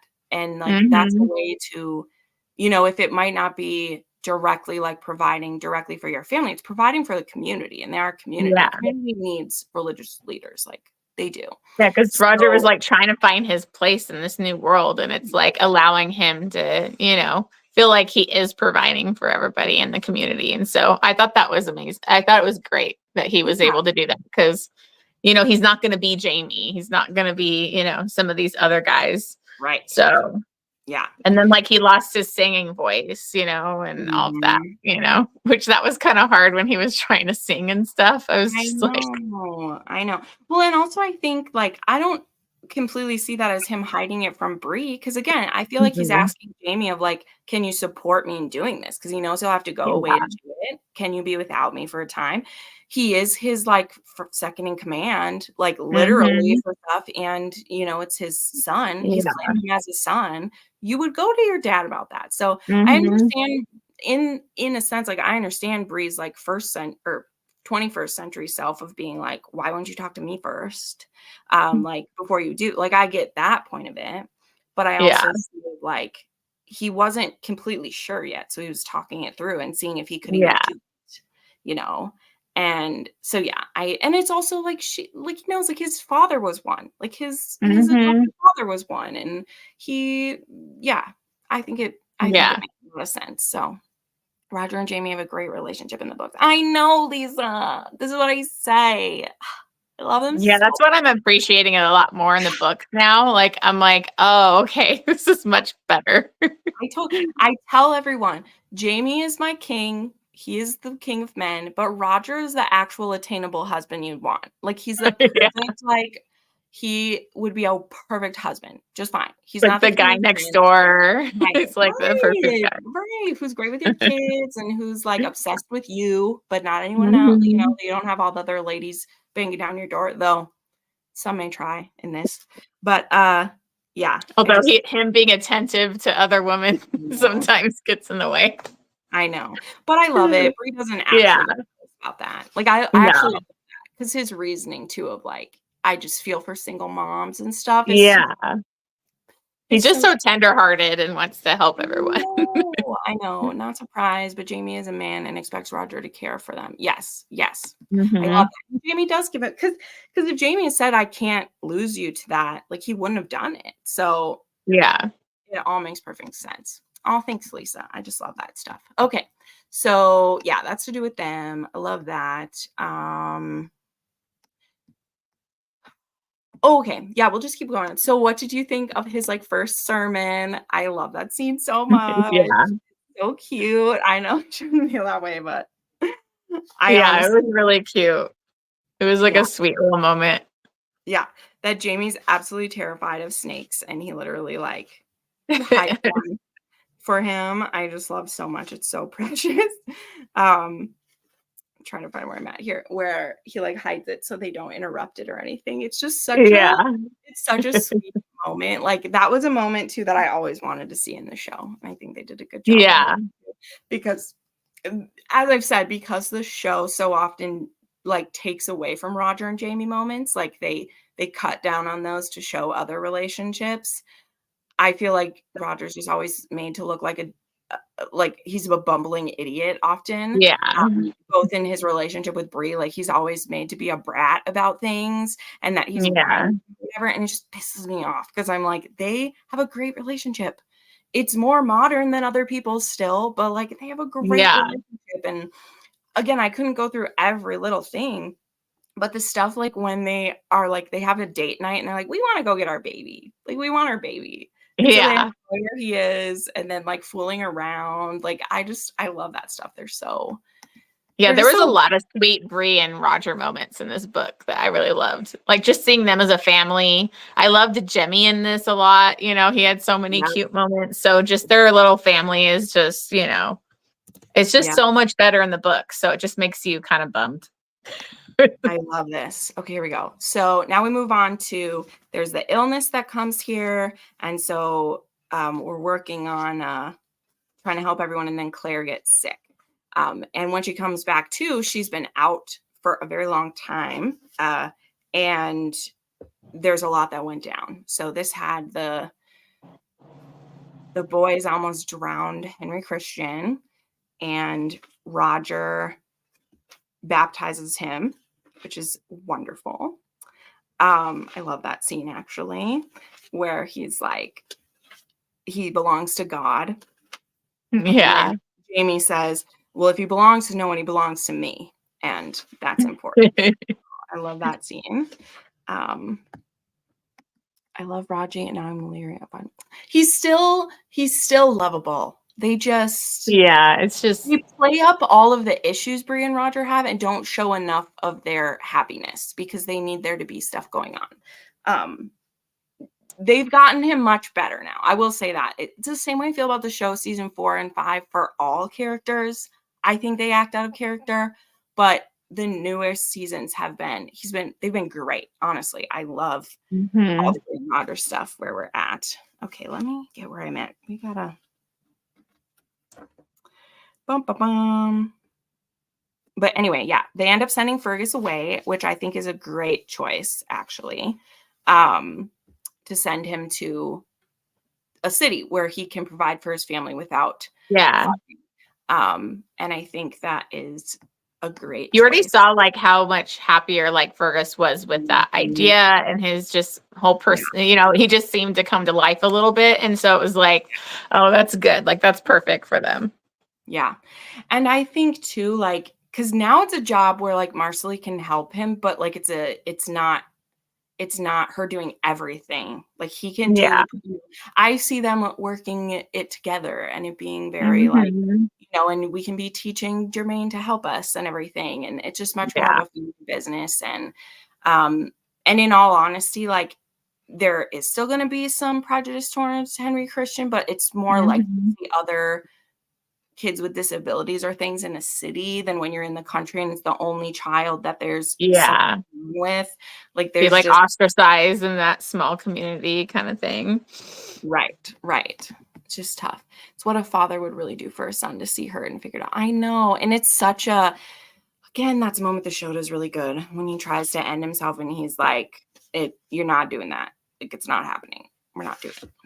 Okay, so question. Do we need to take a potty break for anybody for a couple minutes? Because I think we still have an hour left. Oh my gosh. I think I'm okay, but do you need to get a potty break? No, I just was checking because I try to push through, but I'm also like want to offer the opportunity. Because the reality of where we're at in the book. I know. Well, I'm trying to skip, but like I haven't even touched the revolution stuff because I just don't care. But I'm working, man. I'm working here. Oh, so much going on. I'm getting like hot too. That's why I had to grab my fan. But anyway, Fergus is definitely a city boy. Yes, absolutely. It was great to see him go back. Right. And the La Onion, I love the La Onion. It's like my favorite part. It's funny because there wasn't the Onion is a satire site now, and it wasn't when she wrote this book. So I love that it's I mean, his isn't in a satire paper, but it makes me laugh because he definitely takes people there. But okay, where are we at with this here? Okay. Okay, let me get back to my questions here. Oh yes, to touch on at the time here, how did you think Claire and Tom came down with the same illness at the time? I honestly didn't expect what it was going to be. I just thought, oh, they got sick because everybody else had that sickness before, or maybe they ate. I didn't even think of what it was actually going to be. Me either. I just thought she succumbed to it because that happens plenty of times. Even when, just because she is immune to one thing, there's still sicknesses she can get. Yeah. She's just immune to a lot of the ones that could take people out easier. But that doesn't mean you can't catch other things. So, okay, then we have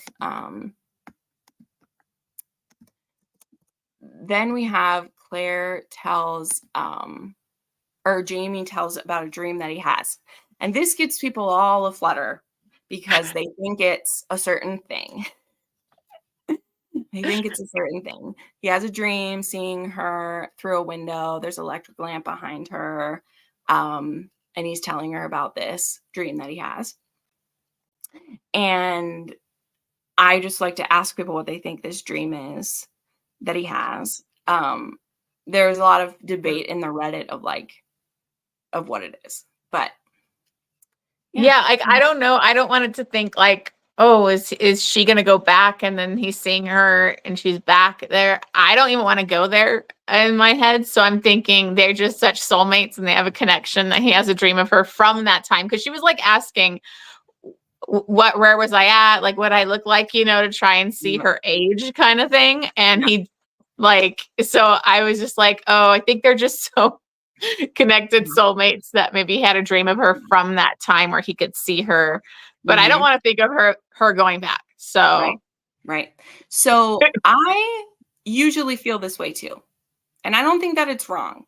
But what I will say is that she's doing something different. She's not doing the same thing. She's not brushing her hair and standing at the window and it's not raining. And I know people could say it could be different, but any other time, as we will see, any other time when Jamie has a dream of the future, he is saying exactly what's happening. So that's why I don't think it's the night. I think what it is it's proof that this could be happening. But also when he has these dreams, he's not there when they happen. Yeah. He's not imagining himself there. He's just dreaming and he'll see a thing happening. So my personal thought, because I always bring this up when we have this, I agree that he's seeing something. I just think he's seeing something that happens in the future, when she was there. I think he's more having I think he's seeing her when she was working, which is still the future. It's not her going there still yet. She doesn't have her white hair or anything like that. I think he's just having a dream of her during one of the years that she was gone. Because again, we'll see a dream later that he dreams exactly what's happening in a scene with his grandkids. And he's the one with the connection, which I just love. He has the connection and he will dream of them. And he never makes it as if it's really happening. And I think even Claire kind of takes it as just oh, it's sweet that he's able to see those things, but it's very clear as a reader that he's dreaming about actual events at times. Yeah. So my personal opinion is the reason in the very first book that he's actually there. I stand by this. I think once one day they actually die, that's his self knowing that that's when she's coming to him and it'll start all over again. In my opinion, this is my personal opinion. So, but I think when he has his dreams, he's just seeing a thing. I don't think he's there. He's in the time of her there. But I think when he's actually his ghost is there and Frank feels it, I think it's a time when he's actually once he's passed on, which then the cycle will begin all over again is what I believe. So again, my personal opinion, Lots of people think it's a ghost looking in her window, but I don't think he's a ghost yet. So that's my thought. But, I need to figure out Reddit. Yeah. Girl, I don't even understand it. I just Google specific Outlander things and it always takes me to Reddit because that's where people talk about it. I used Reddit like only for like video game stuff mostly, I think. Like Jamie sees her in the future. Jamie's future could be any time before. Right, exactly. He could have had, she was there for 20 years and he would dream about her sometimes then. But yeah, I think he has, like, his magic isn't a physical thing. His magic is, that's how I always feel. But it's very clear to think of specific things. And then we have, you know, we'll talk about this more, especially in later books, like Jemmy and Amanda have, like, they have another level of power too. Yeah. So that's even more. Okay, moving along. I'm going to have to grab my charger soon, I think. I'll have to keep okay, so then we have this trip with Ian and Bree, where they go to see the mammoth together, and he has this very, like, he gets very, like, real with her. And I always am so moved by this part that she's the one he wants to share it all with, and she's the one that he feels this connected to, and that she's the one that he says, like, do I go or do I stay here? And this is the point where I cried in this, like, listening to this. Well, I love it. Like, it's the way that Diana can make us aware of things too, because he says, like, I would have married you. Roger's meant for you. He says, he's like, Roger's meant for you, but like, I would have married you. There's something, I feel connected to you. And I just want to tell you my story and whatever. And I think that's so, like, who else would bring that up, you know, without it sounding creepy? But because there's a thing where Brianna's like, she's aware that he is handsome. It could have been good. Like, she even acknowledges it, and you're kind of like, but the way that Diana writes that stuff, I'm like, it's so fascinating.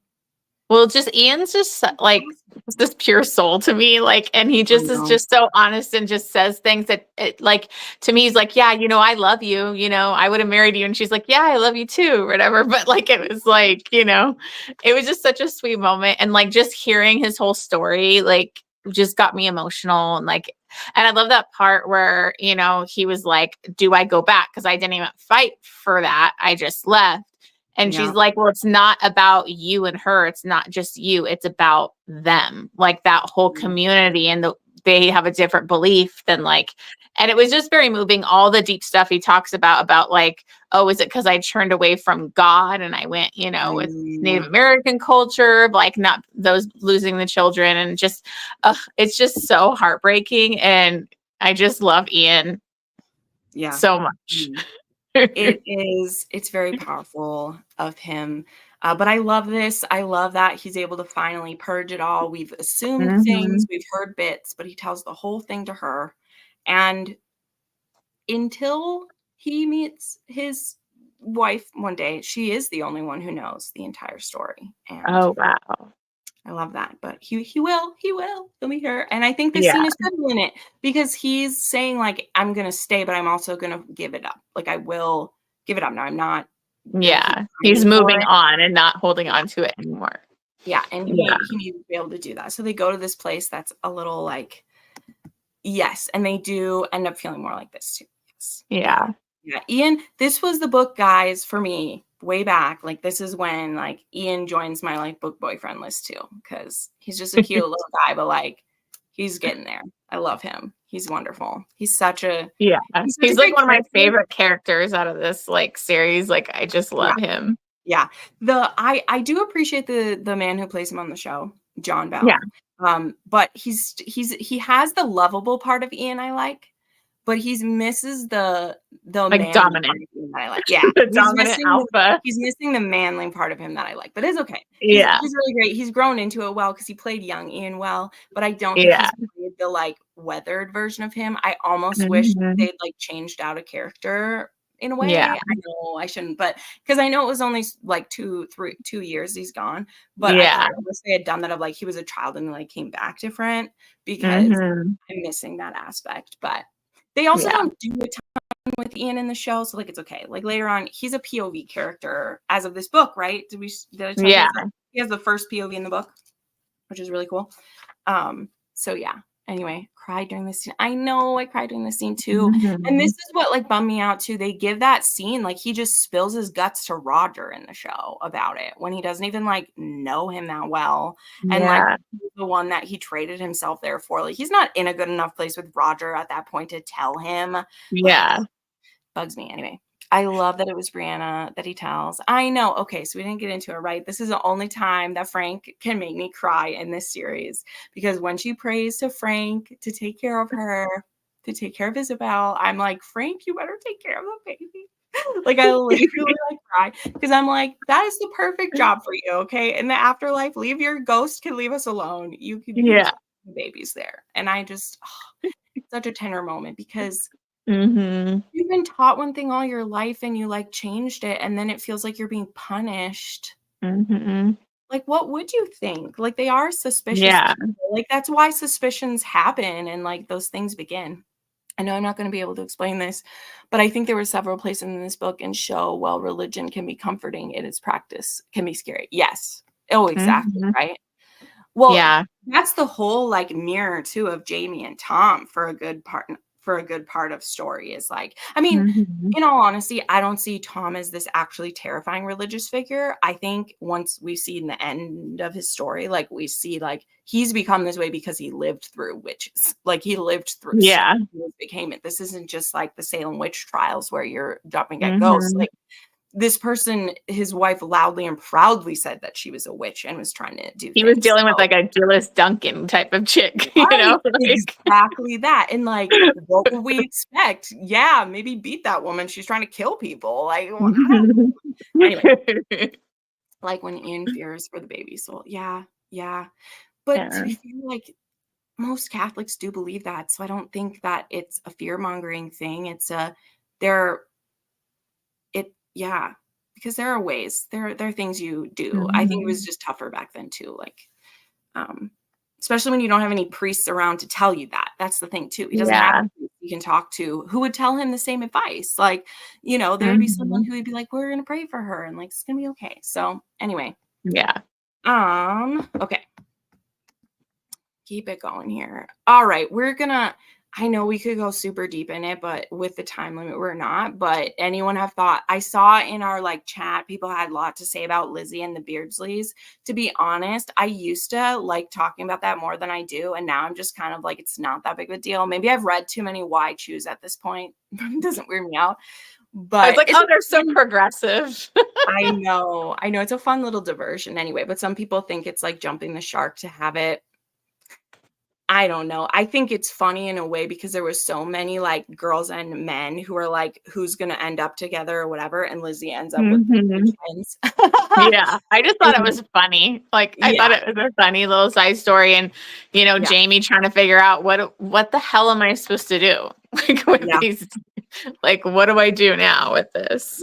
Yeah, I definitely feel for him. So I know and I'm also surprised how short that part of the book is too. It's crazy to me. Like I remember that being such a huge thing. And when I reread this, I'm like, oh, that's literally like 15 pages and it's like done from the time she knows she's pregnant, but she's like, oh, it's just both of them and I just let them both do it. And I'm just like, wow.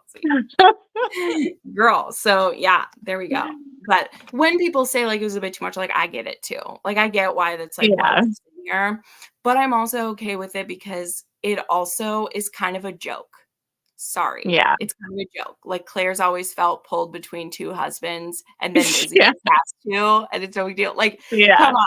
That's the irony of all of it. Is it's like, you know, Jamie, I feel like too is so like you can't have this. And I'm like, you're married to a woman who is married to another man. Yeah. Like, you are this. So I just find like that humor didn't hit me until like more recent reread of it. But I'm like, this is literally Claire, but like it's not, but like it is. Yeah. And about a baby, you're taking the one baby back to somebody else, and like both men love the baby. Like anyway, and Lizzie makes it look so easy, right? Compared to pain and strife.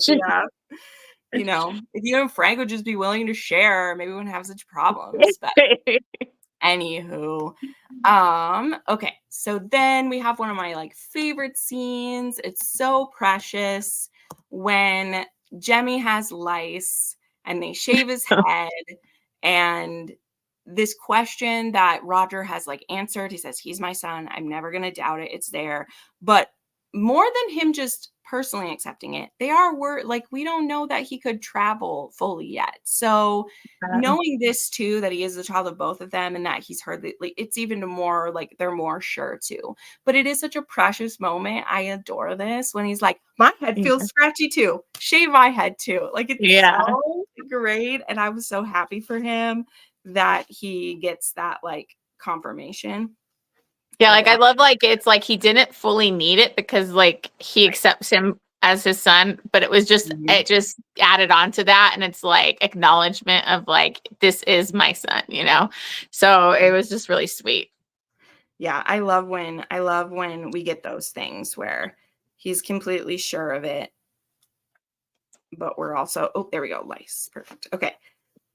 So now he knows. He's like, we know for sure Jem is a Mackenzie. So no reason to worry about it anymore. Okay. Oh, wait. What do people say here? Roger loved him regardless. Absolutely. But I'm glad that everyone knows. Like father like son, it's so cute and it's a bit cathartic. Exactly. Yeah.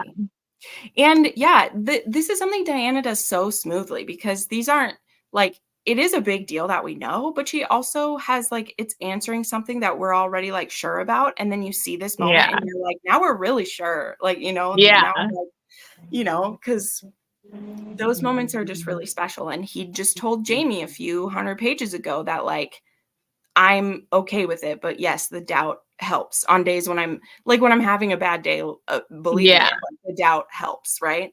And now like we don't have to have doubt anymore because we know. So great. Okay, we're getting to some real juicy stuff here. But one more quick before that. Do you think that Claire should have told Brianna about Jemmy earlier? And this, like, why I also think that's good too is because Roger is kind of like, we should tell him that I might not be his dad. And Brianna's like, no, we're not going to tell him that because it's not true. Like, she even believes it for sure already too. So yeah, do you guys think that Claire should have told earlier? That's always a question.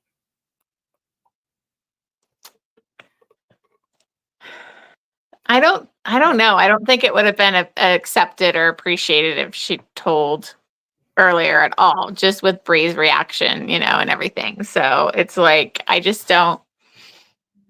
No. I don't know. I think that for all their drama and all their trouble, as we say, the one good thing Frank did was be her dad and love her unconditionally, even though like there was conditions for Claire. There was no conditions for Bree. And her respect to Frank was to never mention it while he was living. Yeah. That was her, you know, and we can rag on him for all he did wrong. I'm on it. I'm on the Frank hate train for a lot of things. I think he knew Jamie was alive far before anyone did. Like, I think he knows those things. But I don't think there was a better time sooner. You know, you aren't going to tell about the moment that your dad, that he died. Like, that would be disrespectful. And he was a good dad. I think if Frank wasn't a great dad, there would have been the thing, but he never gave any. He never like he never blamed Bree for anything. He never put his anger anything onto her, and so she really loved her dad. So why would you take that from her when she can't even have her real dad? So yeah, yep, I agree with this, Karen. I agree because again, Frank didn't ask for a lot in the beginning. He added more conditions later on. We agreed to that, but in the beginning, he was like, we're taking her, whether his reasons are because he couldn't have a kid himself or whatever. She had all the advantages of being his daughter. She was his child enough that he was willing to like take her from Claire too, which I know I don't like, but it shows how much he wasn't doing that to torture Bree. Like, he loved her. He wanted her to have everything. So just like it. Can you imagine hot-headed Bree finding out? I know, girl, I know. She probably would have resented Claire for the rest of her, right? I mean, she already struggles with it. And yeah, I don't think that it was good. And again, too, it isn't like he's just Jamie is an ex-lover who lives in Texas or something. Like because you then also have to explain that he was a Highlander from all the things, you know? Like, I still stand by, like, she couldn't have told her in any other way than them being there and also having Roger be there, believing it. Like, Roger's presence makes all of that Dragonfly and Amber stuff like work. because he wants to listen to it. So Bree listens to it. Like, if you know, like, I can see why she wouldn't have believed it, and she was kind of just super combative about it. She would just ignore that, you know, walk away. Yeah. Hey, Richard, thanks for this. No, I do not think Claire should have told. Frank did prepare for the past. Yep. And gave her warnings that will be expanded on. Yes. Very good. Very good call out. I think, yeah. I still debate about if he was going to tell her at all, but he had the things in place that if she should go. So, like I said, when we come back around to Frank, I respect him to a certain degree. I don't like him. Yeah. I don't root for him. I don't even feel too bad for him by the end because he got 20 or 18 years of being Bree's dad and Jamie missed him. And there's a lot that he got that he wouldn't have had if it wasn't for Jamie Fraser. So he wouldn't even have a daughter for her. So I don't feel extra sorry for him, but I think that he was a good dude. So yeah, and Bree was not mentally prepared to handle it. She was barely prepared for it at 20 years old. Though she does have a good reason for it. Okay, time to get into the craziness. All right, okay. So now we have a big bombshell from the crazy little witch bitch, Malva. Here we go. Witch bitch. Yeah, that's what she is. She's the little witch bitch. No, I have complex feelings. But at this point in said story, when the bomb is dropping, she's the witch bitch to me. So what should we think when this was happening? Obviously, we didn't believe her, right? Nobody believed her. Yeah. But why did you think she was doing it is a good question. I was just like, okay, well, she's been spreading around, probably needed to cover for her pregnancy, but why would she do it to Jamie and then to Claire, who was like helping her, mentoring her? So it just felt like an extra betrayal against Claire. And so I thought like there were some crazy signs and some weird things with like the way sometimes there was like a previous scene with the way she was like talking about Jamie. I was like, okay, that's weird. Yeah. So, you know, you could kind of see the little things, but it was just so outlandish to think of Jamie even doing that, you know? So well, we had a couple hints too of like Roger caught something and she threatened him about the widow Amy. And they were just like that right there shows her character when she's like threatening Roger. You're like, oh, okay. Like this bitch crazy.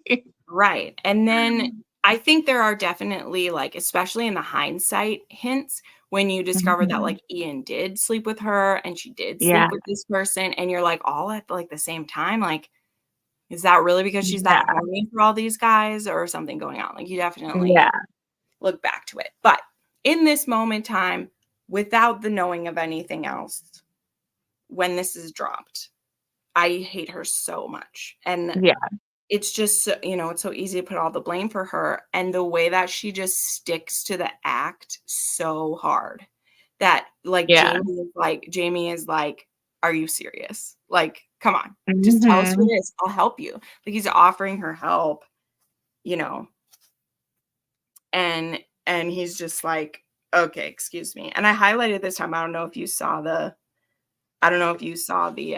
chat and the thing, but Jamie actually calls her a whore to her face too in Gaelic. That's what he says to her. When he says, well, I'm not going to be able to pronounce it, but he's like, okay, explain it to me, whore. Like he says that to her face. Yeah. I didn't know what he had ever said before, but I was like, I wonder what he just called her. So I Googled it and he called her a whore. And he called it. To me, that shows that he's just like, you're playing a game and I'm not, like, you know what you did. And Claire has like run away. So it just leads to this, like, I thought it was a power move. Yeah. And I remember the first time too, is I was like, is Tom in on this? Like, I was so confused. Like, is Tom trying to ruin his reputation? Is that why like she's in front of both her brother and her dad? And you're just like, what's going on? I didn't see this coming. The accusation is so awful. I know. Plus, she was mentored by Claire. It's just so heartbreaking. That moment. Well, and like when Claire was out of it too, and then she like saw them together. Yeah. Like that was like, you know, of course, you know, Jamie's just upset. But like, I'm like, what's this freaking bitch doing? Like, you don't need to be comforting Jamie. Yeah. And then although does this answered somewhere, y'all, because I don't know where it is. And he says the reason of like I've taken my shirt off before, but the one about like the scars on his like lower half. Yeah, I thought maybe she just spied on him or something when he was like Sure. changing. That's the only thing I could think of. I was like, I don't think it ever said, but I'm like, how would she know about that unless she was like spying on him or like, I don't know, watching him bathe or something? Like, I don't know. Right. I also think it's a little bit interesting too with hindsight of how like Christie's like, so I suppose you're not gonna set your wife aside and marry her. Yeah. I now look at that of like, Do you not want that I think, right, not that I think that Tom thinks that Jamie would, but him being like, "Ooh, will this make Claire mad?" could I get my way? Right. And I also think too, once we know Tom's history of the fact that like his wife cheated on him, I don't think he has a, he's Yeah. like, "It can happen." I don't know, it could happen. But yeah, it's just absolutely wild. Let me see this. Hold on, I'll put this up first. I did not expect how it came out, but while it was happening, I started disliking her, and I felt Tom knew it wasn't true, but going through the motions. Yeah, I also think a little bit. Yeah. I think Tom was seeing how far she was going to push it too, because Mhm. I think he would love if it could take down Jamie because just like I didn't have to do anything to Knock take it him down. down a peg. Yeah, his dirty cheating did it, but I also think he's wondering how far Malva will push it because again, he Yeah. doesn't trust her and he's seen her doing things because he Mhm. knows about the spells. So I kind of wonder if he thinks it is Jamie, but that Jamie was under a love spell. And so he'd be like, Yeah. "I'm not doing-" like there's just so many different things because I think Tom might believe it, but I don't necessarily think he thinks Jamie just would cheat on Claire like that, but Yeah. I think he could believe that Malva put a spell on him because he like believes that and stuff. Mhm. She watched them in the series. That's true. That's right. That's right. I remember how they put that in the series. Good call, Karen. I remember that was Mhm. like creepy her watching them fuck in the barn or whatever. Um so yeah, it's wild. So anyway, then we have this scene too where we stay in Jamie's point of view for this confrontation here. But we do skip away for a moment where Bree isn't sure. Bree questions it, and I don't like it. This is one of the things where Mhm. I hate Frank for immediately after feeling better about him. I'm like, Yeah. she's like, well, I thought my daddy was so faithful. And I want to be like, Bree, that's because you weren't paying attention when you're a kid. Because You're it was almost pretty 20 obvious that now. he I'm wasn't. like, you're paying attention now. Your parents are fucking all the time. They weren't when you were a kid. You never saw your parents getting Mhm. cute with each other when you were a kid. They were the perfect nuclear family in public. Like your parents here are sneaking away all the time. He's touching her all the time. Yeah. Like, no. So I feel like it's her like trauma of that coming back up though, not to be this, but when she found out that her dad was a cheater, it was so like Yeah. hard because she did trust him so much. And so to question Jamie though, it just breaks my heart a little bit that she Yeah. does. But it does bring up my favorite scene, which is what I quoted in my post today, which was he's like, do you think that I did it? And he's like, no.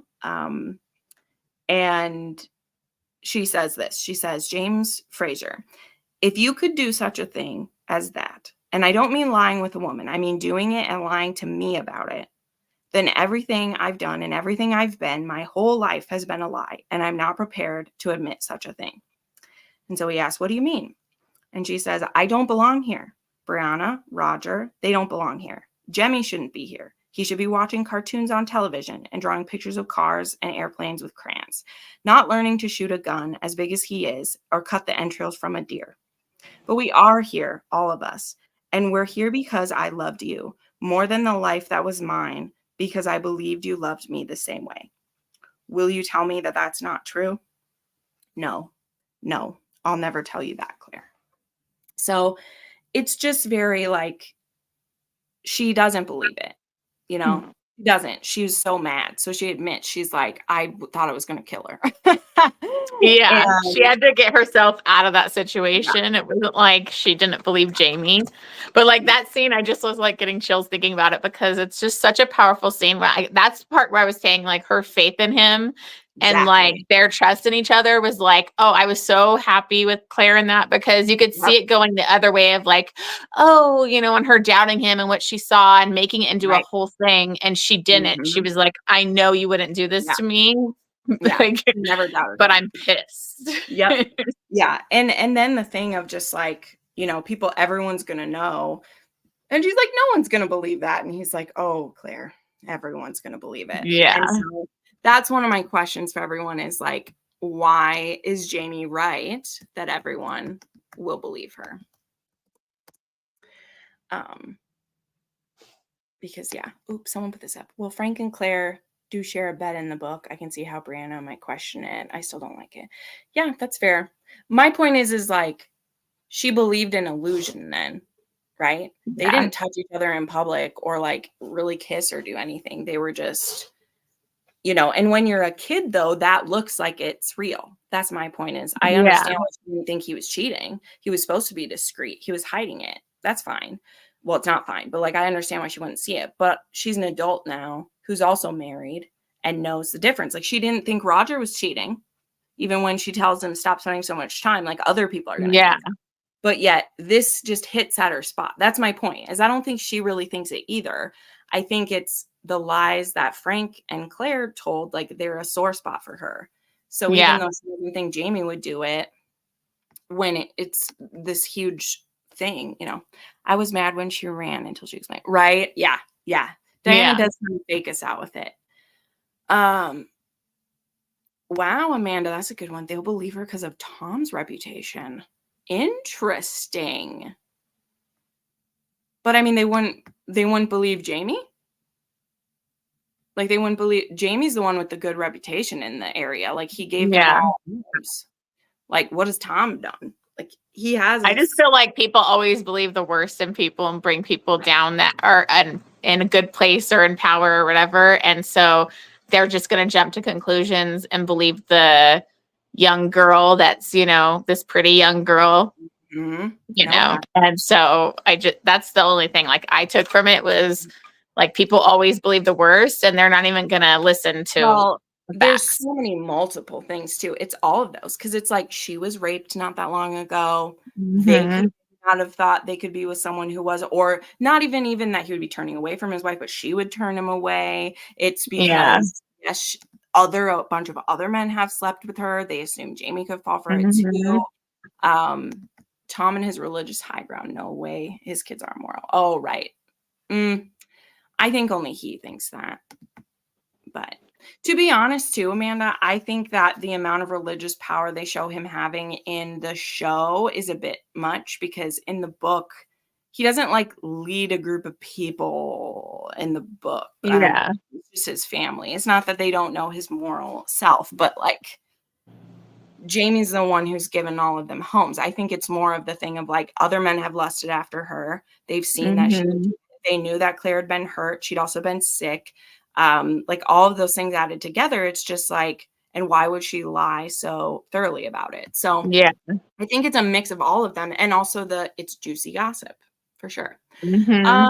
Okay, so then though, not long after this, she finds Malva dead in the garden, which is a very traumatic thing.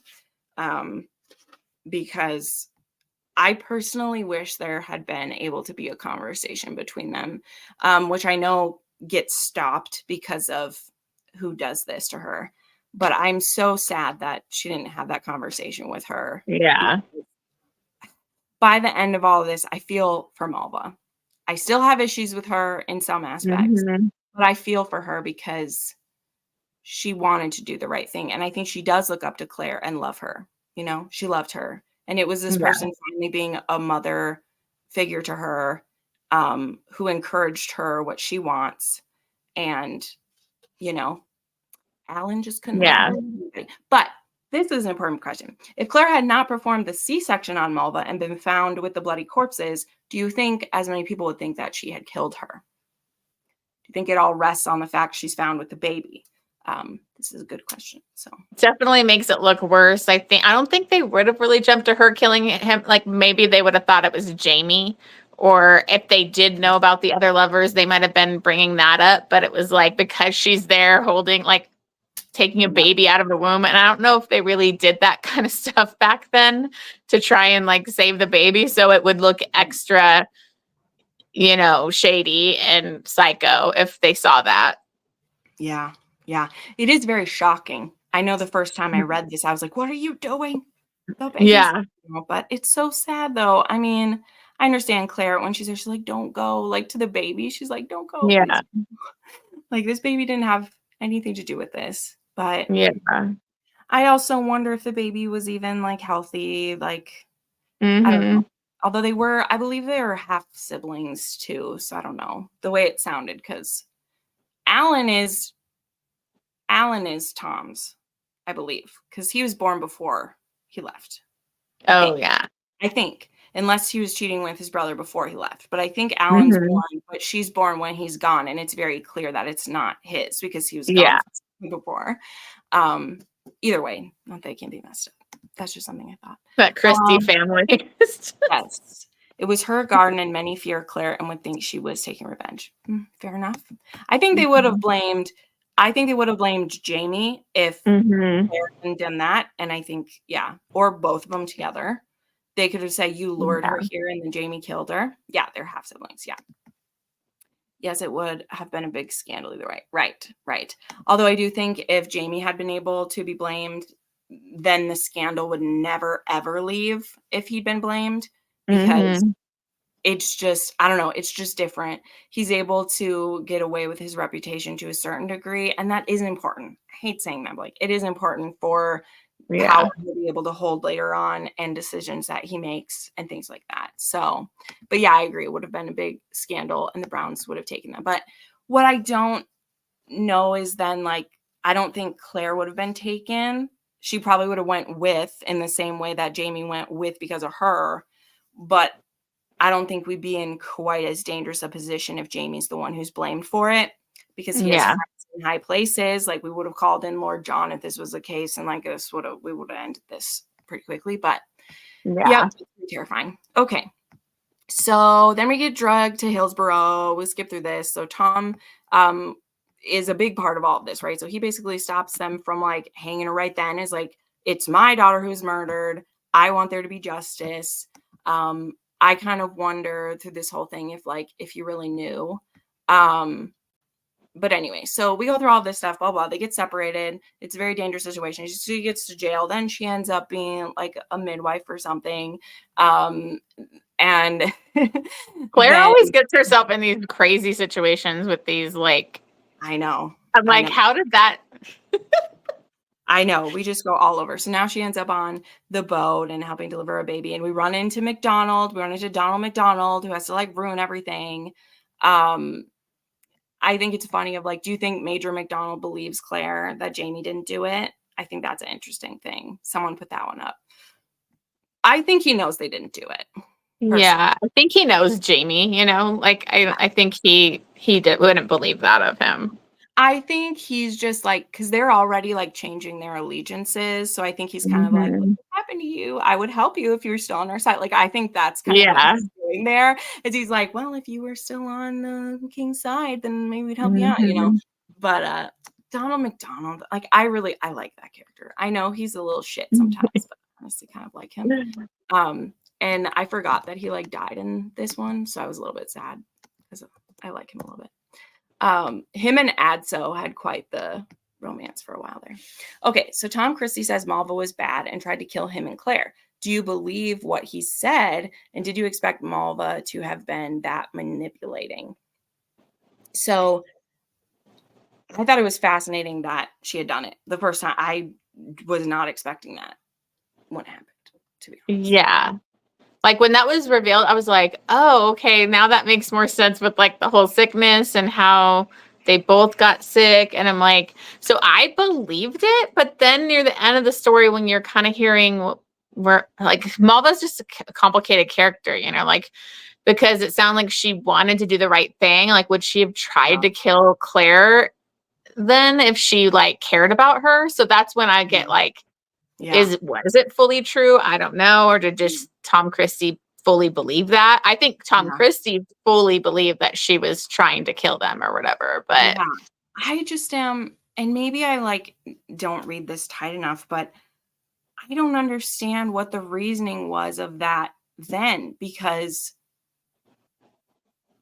like I don't know what it was, because she didn't know they would live through that. I don't think. I don't know if they were supposed to get sick or if they really I were. think he was saying because she was going after Jamie, and so it was like her way to like get rid of her. But then that doesn't seem true. Yeah, it just seems so it's like, okay, well maybe Tom Christie's just jumping to like crazy conclusions, but I believe that he believes that. Like, I don't know.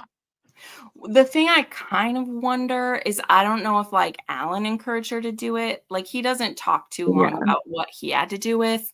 Maybe he was telling her to do it so that she could go for Jamie and whatever. I don't know, but I don't even know if she knew she was fully like pregnant yet then, because that's the time she blames on when when they came together, supposedly. But was she even thinking to blame him back then yet? I don't know.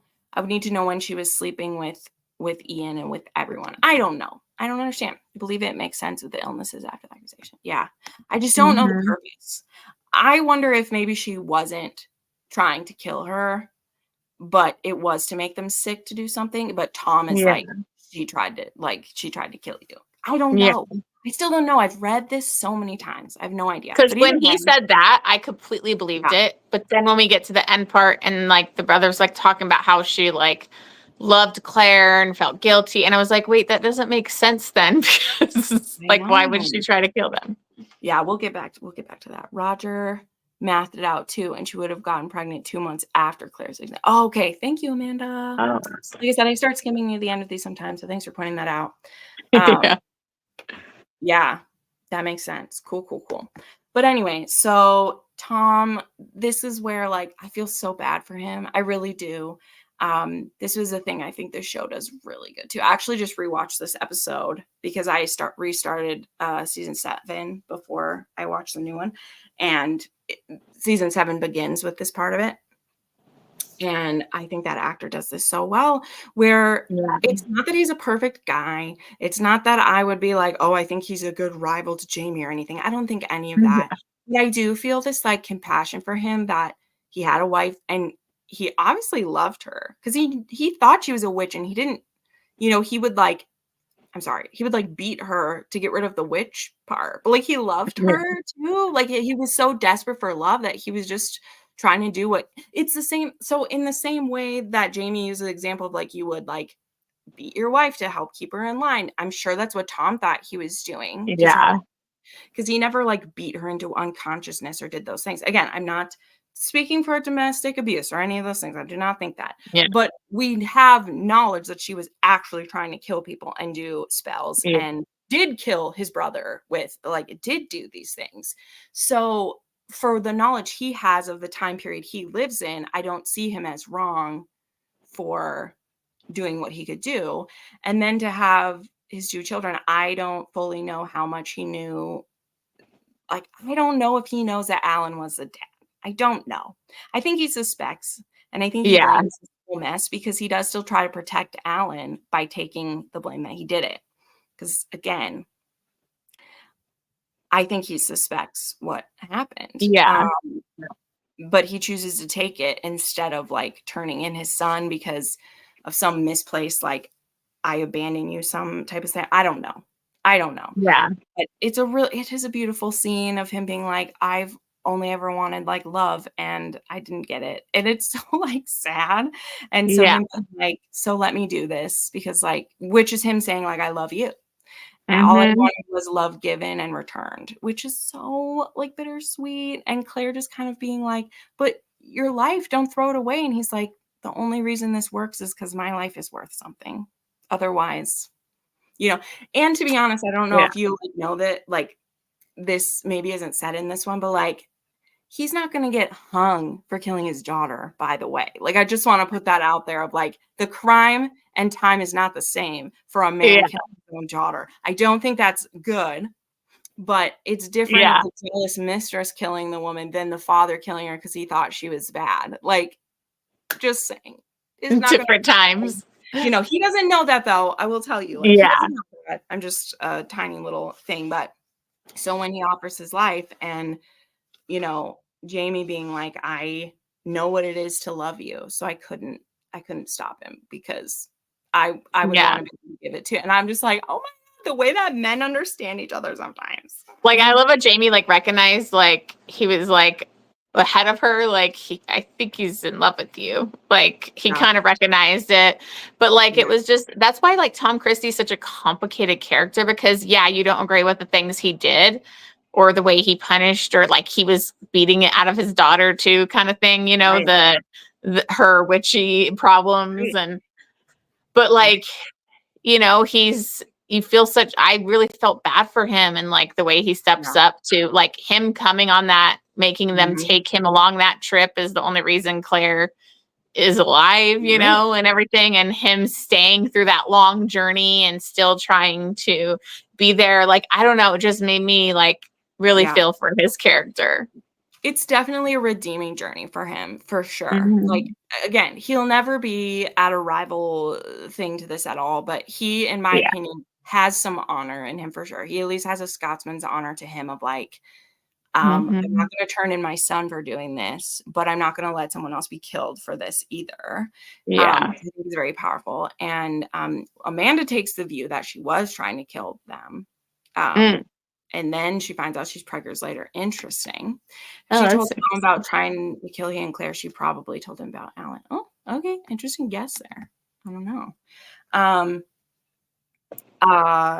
Where else was I going to say this? But yeah, it's just a tough thing. And I mean, we're really thankful for him doing that. But then we have this scene after where, in a way that Jamie and Claire always do, they're trying to have a reconnection sexcapade, and Claire actually stops him for one of the only times this ever happens. Like, honestly, through whether they've needed to have sex because they were mad, because they were sad, because they were acting, they always are there when the other person needs it. It's usually Claire that we're in the head for, but even if they don't need it, they do. And this is one of the only times that and she says, like, I can just feel them. And so I can't, like, I wouldn't be making love to you, so we have to stop, which I also think is a very brave thing to say, to be able to, number one, say to Jamie, but to also know that, like, this would be a mistake if I do this, even just for you. Like, because there are plenty of times where either one of them can do it because the other person needs it. Like, that's okay. That's what marriage is. But for her being like, I can't, like, I'm still thinking about Tom, thinking about him being killed for me. And like, I can't. And he's like, okay, well then just cry for them. It's okay. And again, Jamie like doesn't take that as like an offense of like, you're picturing someone else, you know? He's like, no, I understand. The ghosts are here and we can't do that. And I think it just always, it piles up because it's these different people of like, how much of your grief do they deserve? But you pile them all up on top of each other and right? So your grief, the weight of everything is literally lives in you until you're able to let it go. Yeah. She definitely needed a good cry. It was just one thing after another, right? Because she gets told about Malva. She's trying to process everybody turning on them. Then Malva's dead. She cuts out a baby. They get taken. Like, she thought she was separated from Jamie. We're skipping right over it too, but we do get the POV of a naughty Forbes. We have two POVs of Forbes who tries to get Jamie sent off the continent. Touch on that, but I marked it. I was like, this dude's POV just pops up out of nowhere. I know. Like, I was confused out of nowhere. I was like, wait, what? Who is this guy again? And I was like, what is happening? Well, he like does this 2 different times because he gets Jamie almost sent out. And then we, of course, have our wonderful Ian who pops in. But then we eventually have like, he's the one who sicks Bonnet on Brianna. It's absolute lunatic. is just over the top here. So we go into the final stretch here of what we're dealing with. Again, another storyline I have mostly skipped. I'm sorry. We are skipping most of the river run stuff in the way we did in the last one. Feel free to throw up any stuff you have to say about that. I do think it's fascinating when you find out about Ulysses and Jocasta. Makes perfect sense to me. Interesting about the children and stuff, though. Very interesting. But we're passing that one by here. So Brianna gets kidnapped by Bonnet. I have to go through all of this drama of like she has found out she's pregnant too. And there's a really powerful thing. She's like, I will know who this baby's father is if it's the last thing I fucking do. So no. And he's like, oh, you're pregnant? She's like, yeah. I know, he was like, oh, never mind. Yeah, no. Never mind. Let me get someone else. Leroy needs to gallop. Oh my God. Oh, Bonnet is like so the worst. Oh I know, but I will always picture Ed doing that because he plays such a good evil guy, even though he's so not who I pictured as Bonnet when he was cast. Yeah. He's able to do those over the top villain lines, like, and still seem a little bit charming. It's so weird. Like he has a charming quality but he's like, and I didn't pick, like, you wouldn't picture him as like kind of a cute young, like looking, you know, I don't know, like. I know. And it's so like, it's so ick and uncomfortable. And like, but then we have this like tender moment, not tender, but like weak moment where he's like, oh, I have nightmares sometimes about whatever. And he's like, well, I'm not going to rape you, but I need to snuggle. Like he needs to snuggle with her all night. And like, that's like, the most disturbing thing is imagining having to like snuggle in the bed and then comfort your rapist. Like where she's like, yeah. It's absolutely still an assault. I'm not saying it's still awful. It's even like worse. Like forced intimacy is sometimes so much worse than, you know, because it's like there's an end to a rape usually, right? Like it happens forever, and then it's like I'm forcing you to like. So gross. It's so gross. She feels guilt about Frank and Tom.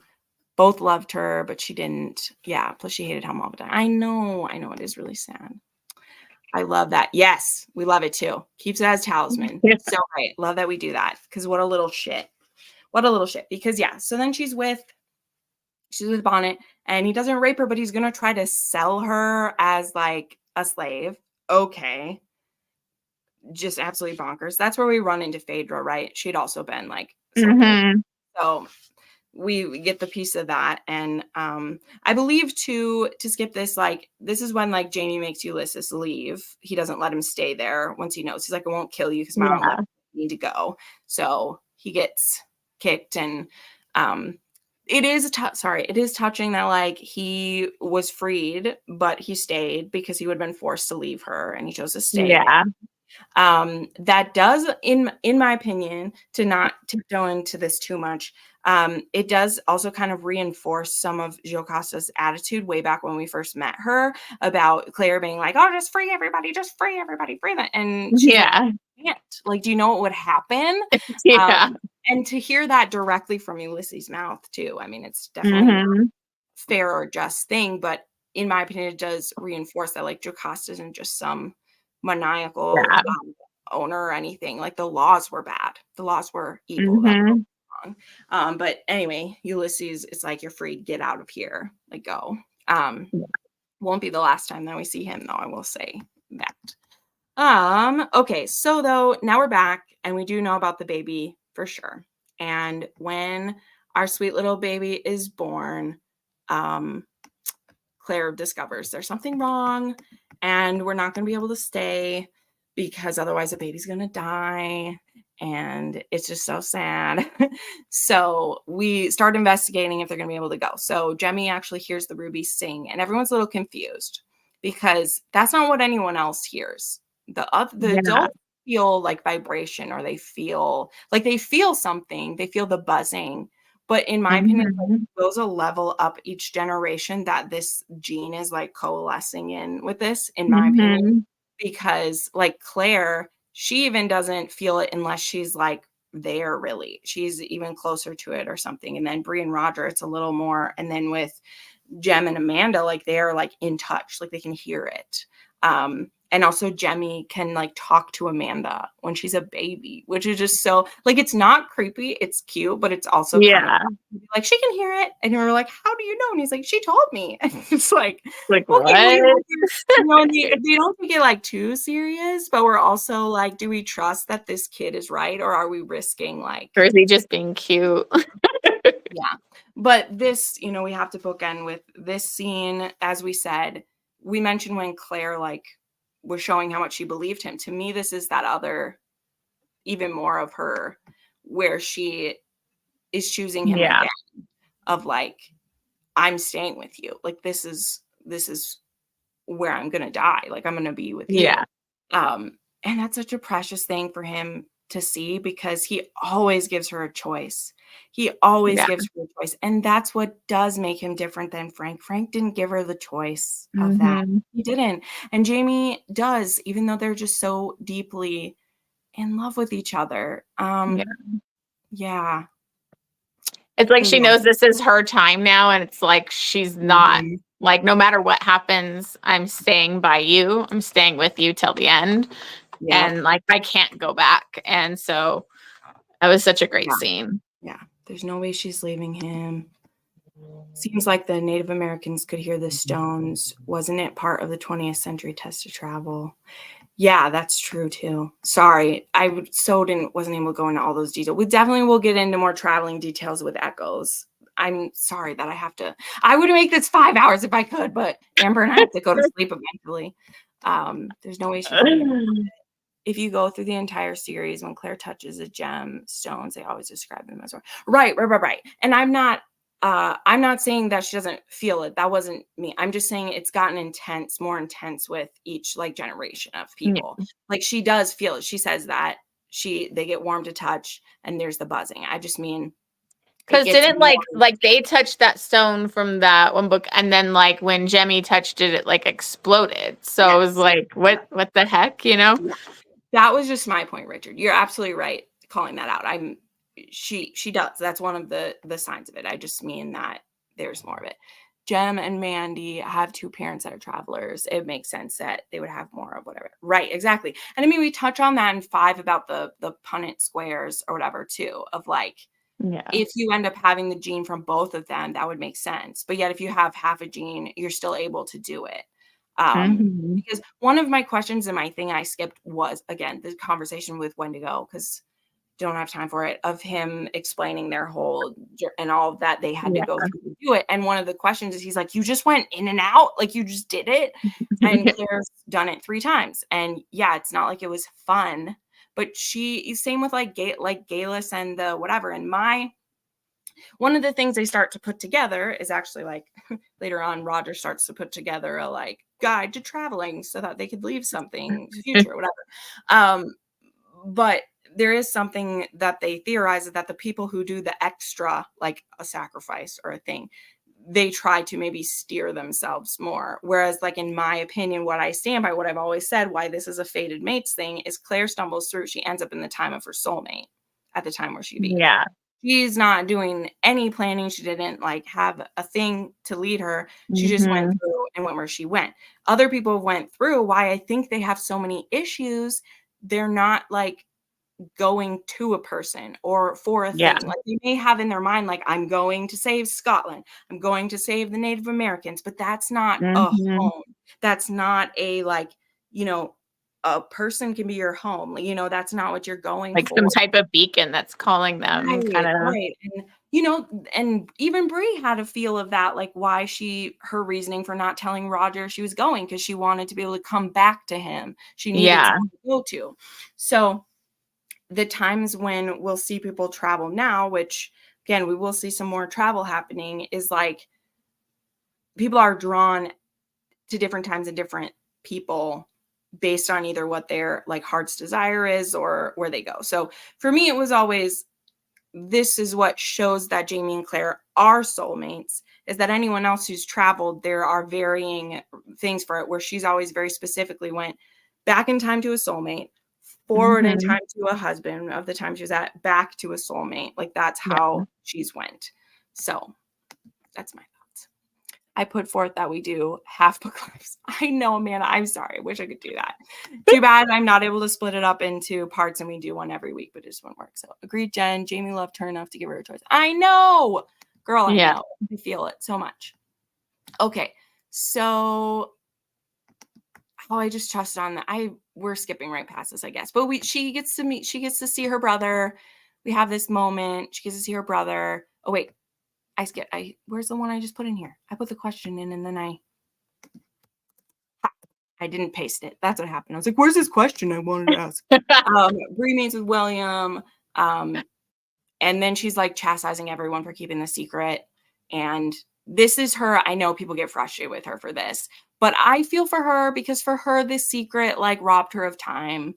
And so she feels really like bad about it. But like, I don't know. It's clear to literally everyone, like, if William's a bastard, he doesn't get any of the things that he gets. Like, he's literally a lord. Like, no, we're not going to tell him. And like the way that Lord John is just like, are you crazy? Like, I know. like, I love his reaction. Do not understand. And her, her pulling out like, oh, well, he'll still love you, which is very sweet of her to say. I love that she points out, like, he's still going to love you. Like, I have a different dad. And like, he was my daddy, like for her, like Frank was her daddy. I love that for her. But like, though sure that's maybe a little part, it's more of a part of like, he has a birthright as an earl. And if we tell him, and also it's like she's thinking of it from like a modern perspective. It's like, this is a different time. Like, you're not thinking about the realistic fallout that would happen from telling him that. And like, yeah. And also to go back to the point of people being hard-headed, like we shall see. Certain very stubborn Frasers don't always react well to news that they aren't expecting to get. Okay. And it's one thing maybe if other people try to ruin William's life, but what if he tries to blow up his own life? Maybe. Yeah. When you think about certain things, it's just wild. I mean, I understand her thought of, and it's very touching. I'm glad she gets to talk with him, even though he doesn't have the full context of it. She's like, this is it. Like, I'm leaving. And I do think that her, like, we're going to Boston thing, like, you better hope you go and then people just forget about you. Because yes, you might travel somewhere and you might never see someone, but there's also not the chance that you're never going to see someone again. Yeah. So like, they should have said they were going, I don't know, to Africa or something like that. I don't know. She knows what it's like to be lied to. Absolutely. Right. This is the thing. I'm like, I'm not mad at her. I think some people get annoyed with her for saying this. And I'm like, well, but she was lied to for 18 years. It's literally the same thing William has been. From her perspective, I can see why she would want him. Jamie watching. I know when he has to hide. And then Lord John is like, could you please tell your father to make himself scarce? Get out of here. Like, that just tells you how alike those two must look. Yeah. Because really, you can't be in the same place because people will notice. Like, even if they're in the same town and they don't run into each other, they're like, people are going to see double. So that tells you. And then to see all three of them together, like, because Bree's pretty striking, and then you have Bree, her, and Will, like, it would not be good. Yeah, but I just love it. So anyway, absolutely touching. Something that, because I just rewatched this episode, the show does change this. Okay, so Jamie is like, I'm in the search for like a gem or whatever, and he gives him his ring, and he's like, won't give his sapphire. He doesn't give the sapphire. He's had it in his jacket for 25 years. And but he gives up his ring, which I think is his family ring. Or no, it's the ring that his lover gave him. The ring that his lover gave him, he gives to Jamie, but he keeps the sapphire. In the show, he gives the sapphire back. And it's like, oh, I've had it all this time. And he gives it to him, which is still sweet. I don't blame the show. Because we don't know about John's lover in the show. Yeah. It's more touching to give that back. But I still love it in the book that, like, he can't give that up. Like, that's the only thing he keeps. Like, he has. And that he's kept that on him this entire time. It's like, the unrequited love. I know, when I can remove. That's what I should look. I should look up Jamie and John fan fiction. That's what I should do. Oh, that's that fantasy. It's the perfect time. Maybe I need to look that up. But I just. It's so precious. Like, I want John to be happy so badly. I really, really do. But when those scenes happen, I also love them so much. Yeah. I also love them so much. But anyway, so he gets that. And then it's time to go. And one of the scenes that just turns me into a tiny little puddle. There's all the beautiful goodbyes. And when he like tells Jem, if you meet a well-dressed mouse named Michael, I can because it's all about Mickey Mouse. Oh, I just can't handle it. And then there's this line. So after they go, and he tells him, he's like, for your sake, I will continue. But if it was me, I would not. And as well, to me, this also echoes back to the beginning when Jamie like wonders what the woman's like motivation is to like end her family and herself. And there's this thing of like, what does he like have left about that? No, we're not skipping the death of Bonnet. Come on, we're not. But I already talked about it as a way. I don't really have a question to say about it. Sorry. I don't think it's that significant. But please pop off about it. The only thing I would say about the death of Bonnet is like them giving, it's like going back to them giving her the choice to end him. Then she doesn't, but then like she ends up ending him. But it's like, I feel like I felt bad for him because he talked about like he was always afraid he was going to drown. And I'm like, just let him drown. Like, I know. I know. But I guess she promised him, you know, I don't know. I was like, why did you have them take him and then like go kill him anyways? But I'm just glad he's gone. I know. I know. No, Amanda, you're totally right. I'm just riffing. We're almost at 3 hours. I'm trying to be a good steward of people's time and we're here forever. But no, it's true. It's weird. The reason why I forget it though, Amanda, just to touch on this, is it's so weird because we capture him and then it's like many months later because they go back home. Mandy's been born already. Like Mandy was only 6 weeks into pregnant with her when that happened. So he is in jail for a long time. I think it's almost like almost a year later by the time they're going back. So we also, the revolution kicked off. We didn't touch a thing about revolution. I am so sorry. It is the least important to me. And future books are very focused on the war now that like the bunch of the family's gone, and also the burning happened. So they're leaving the farm and we're not going to be on the ridge. So we'll be very focused on the revolution going forward. But yeah, he's gone. I'm glad we know for sure he's dead. That's what I like about her going out there doing it.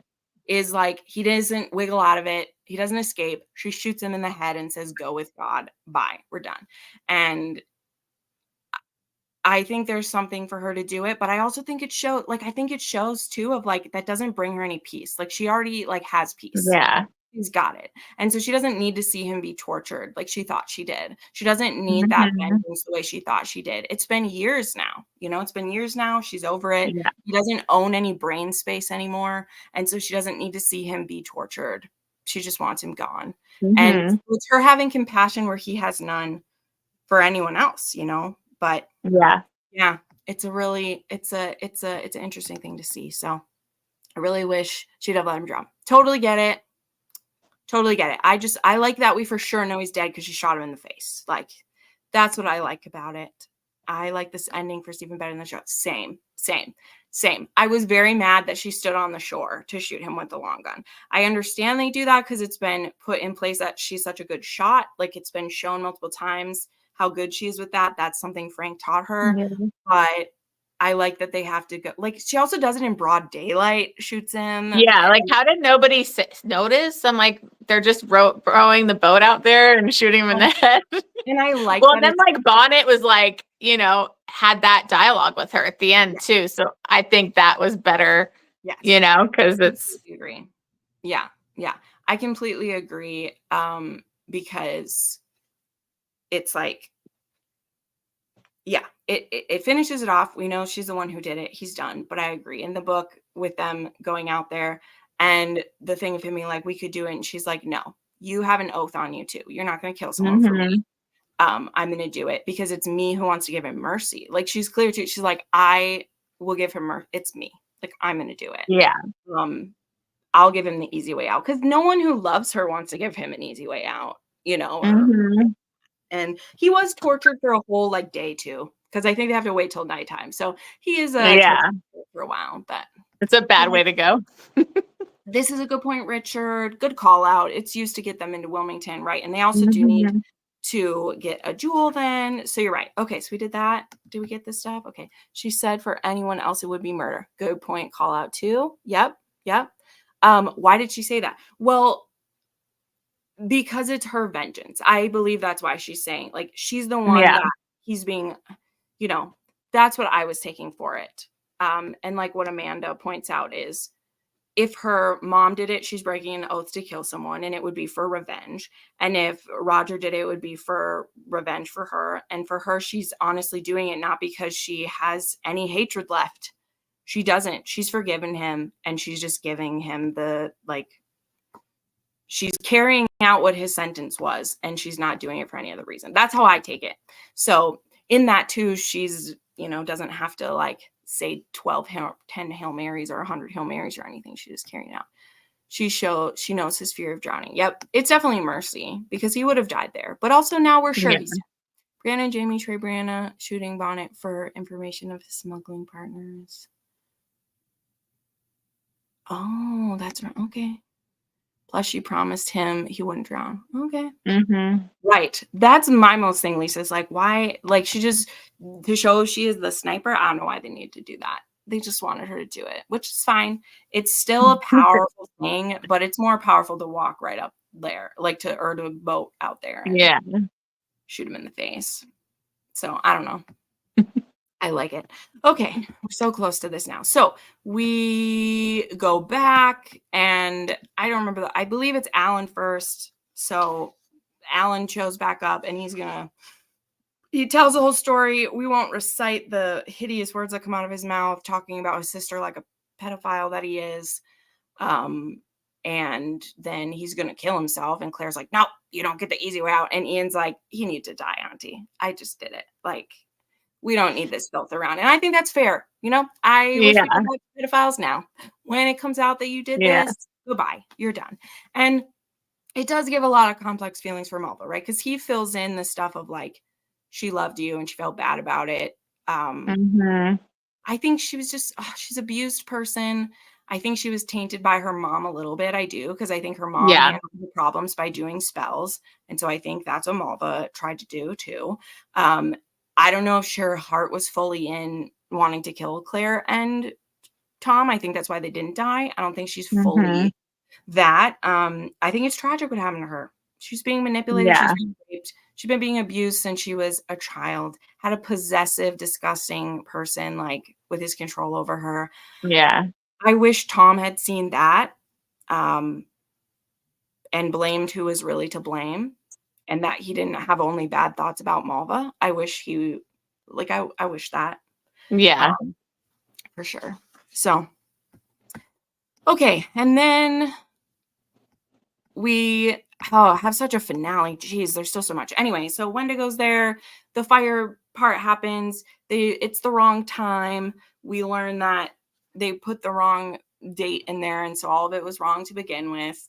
And also that's goodbye to Wendigo. Then we find out that Arch and Medina were the ones who were doing so many of the things. Did anyone who's never read this suspect them? I would like to know, because I have skipped over so much of the stuff at River Run, but there's a lot to do with that third man kept getting brought up. We just have skipped through many of it. I had no idea he was the third man. I had no freaking idea. I thought that they were kind of being fishy at the River Run thing, but I just didn't even relate it at all. I was like, he's the third man. He's been with them this entire time. And he threatened her, and it was pretty. So I just had no idea that, it was actually him. So that was kind of a crazy reveal to me.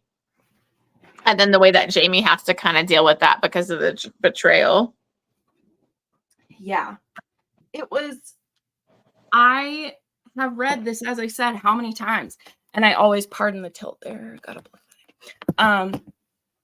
even rereading it, I'm looking for all the things. And I still I can see them a little bit, but I don't see it really. Yeah. Because I guess too, the part of it is again, this takes place over 3+ years. and he has the time, like, he gets sent to do these things. It definitely can be him. Mhm. You know, he has the time to do it. But it's so hard to think of, like, I love Mrs. Bug. Like, I love I them. know. And for them to have been like, and even like, because his reason for storing it is it's still the king's gold is his reason. He doesn't even, they're Yeah, not using it. His his reasoning which for is it crazy. is gold. Yeah, those people were using it. Um, I don't know. It's just hard. It's just hard because I'm so conflicted about that. And Yeah.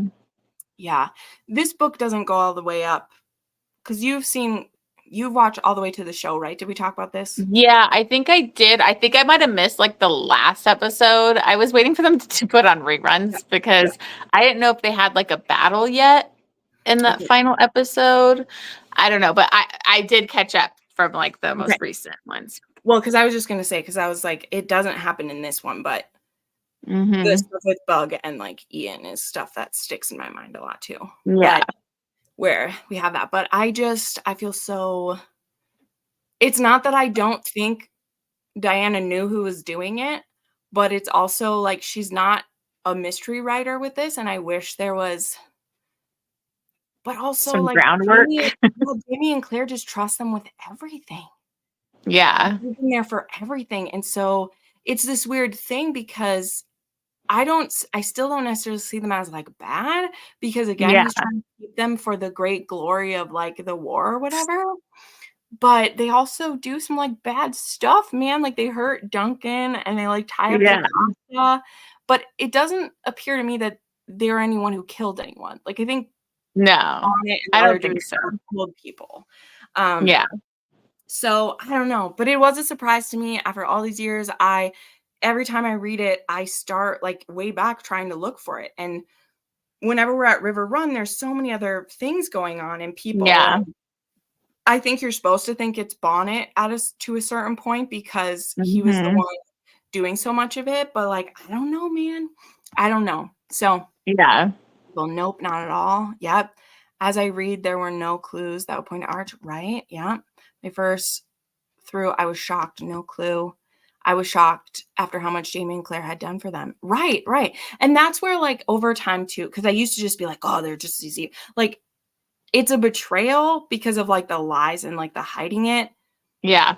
But again, they haven't done, like, they didn't do, like, really evil things besides trying to question Jocasta and stuff. And Jocasta's no innocent Foley woman either. I don't Yeah. know. It's complex. It's complex. But Yeah. the hints of it is that Bug does go with a lot of the times when Jamie and Claire are there at the same time. So when some of the things happen Mhm. with them, there's just a big group of people that are there too. So you wouldn't think that. Even suspect. It's like so many people are there, so it's like you don't even think about them. As far as moving gold, I feel like he was acting alone and not part of any of it. Right.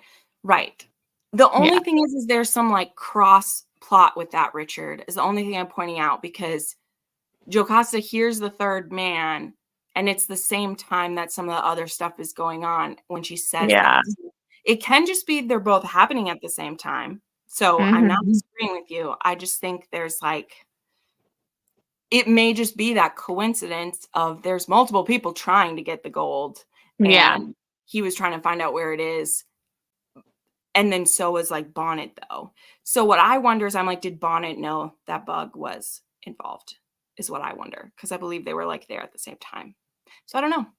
But I think it's a great surprise though. It had so much more impact in the books. Exactly right. You become to really love it. See, Lisa, and this is exactly true too. I feel this because in the show, when they cut things, like they cut a lot of Mrs. Bug, they cut her being the one to kill Lionel.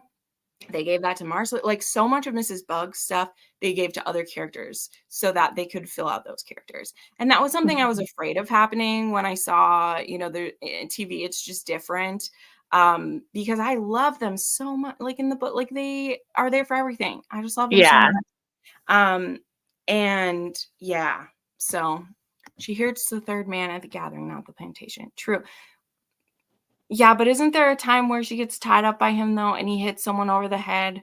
Or is that I thought that was maybe the Bonnet situation. right? But doesn't she hear multiple people there when that happens? I don't know. I believe you, Richard. Yeah. You're gonna fight it. I believe you. I'll believe you. It's totally good. So yeah. So anyway, I was surprised by it though. It just totally. She hears the third man of the together. Oh, I just read that. So yeah. So then to round it all off, they decide they're going to go back to Scotland. Is what they're deciding at the end of this book to do. Since everything's burned down, and we're like, we'll do it again. Also, to squeeze it in here, yeah, Jamie and sorry, where are we for here? Okay, so they leave. I had kind of skipped this too, but we backed all over. Jamie has that vision of the family, and Claire's like, tell me it, and he's explaining a telephone to her, and she's like, oh, this is really happening. This is the first time though that we like for sure know it's like he's seeing an actual, like it's happening. Like this, Yeah. because he explains the friend, like what's her face, like who, the Scottish lady, and describes like he's describing them there, which is really cool. Like it's a really cool, like he sees them, and it just proves to me like I think that Jamie and the kids have extra connection. Like that's who has it to me. So anyway, so then back to where we were, because this was when I had skipped over like Bonnet's death and everything here. So yeah, so the place burns down. We find out about Bug and all that stuff. They decide to go to Scotland. And then he was going to get his like printing press or whatever. Yeah, that's what he wants to get. And then we show Roger and Bree, and now we have split timelines again. Back to split timelines again. Oh boy, there's gonna just wait till book of next one. We'll have 3 timelines eventually. It's coming for us. But they are getting Lollybrock, and they discover a box that gets brought from. Is it from the bank in this one? Or no, the place goes out of business in the book, and it was being kept somewhere until then. In the show, there's how it was in the bank the whole time, which is totally fine. And they get the box, and the letters say, as you can see, we didn't die. And that's going to be what we see in the next one. So what is like unanswered at the end of this one, though, is who turned that in. Because you have the printers who are saying, oh, we'll just put it doesn't matter when they died. It doesn't matter. We'll just put it in for fine. Not knowing what that does. And yeah, so we don't know who did that. And also, yeah, how it's going to play out. So anyway, sorry guys, that one was crazy. This book is my favorite, so I don't feel bad. I knew there's like there's so much that happens in this one too. So I'm like, oh my God, it's gonna be doozy. Why, if you understand, that's why I set these at 4. Because I'm like, I know it's like a lot. Like that's why I set them at 4, because I got a lot to say about this, right? But anyway, so just to wrap it all up, right? What are everyone's kind of like overall thoughts? Do you feel like there was a theme or a through line with this one? Just what was everybody thinking? Oh, here we were. Anything to touch on? I'm sure I missed. I won't even ask you guys that because I touched anything, but was this one easier to read than the last ones? Like, how does everyone feel about this book? I gotta say, I'm starting that. I know, man. Whenever I finish one, I'm like, I'm ready to jump in it right away, but we definitely can't. But yeah, I love this one. As I said way back at our start, I feel like there are very significant movements for every character in this. I mean, as there should be in a book, but specifically, I think we set them up for the next like arc of the story very well. We're now, as it's going to be focused more on war things, we're going to have a lot of changes coming in here.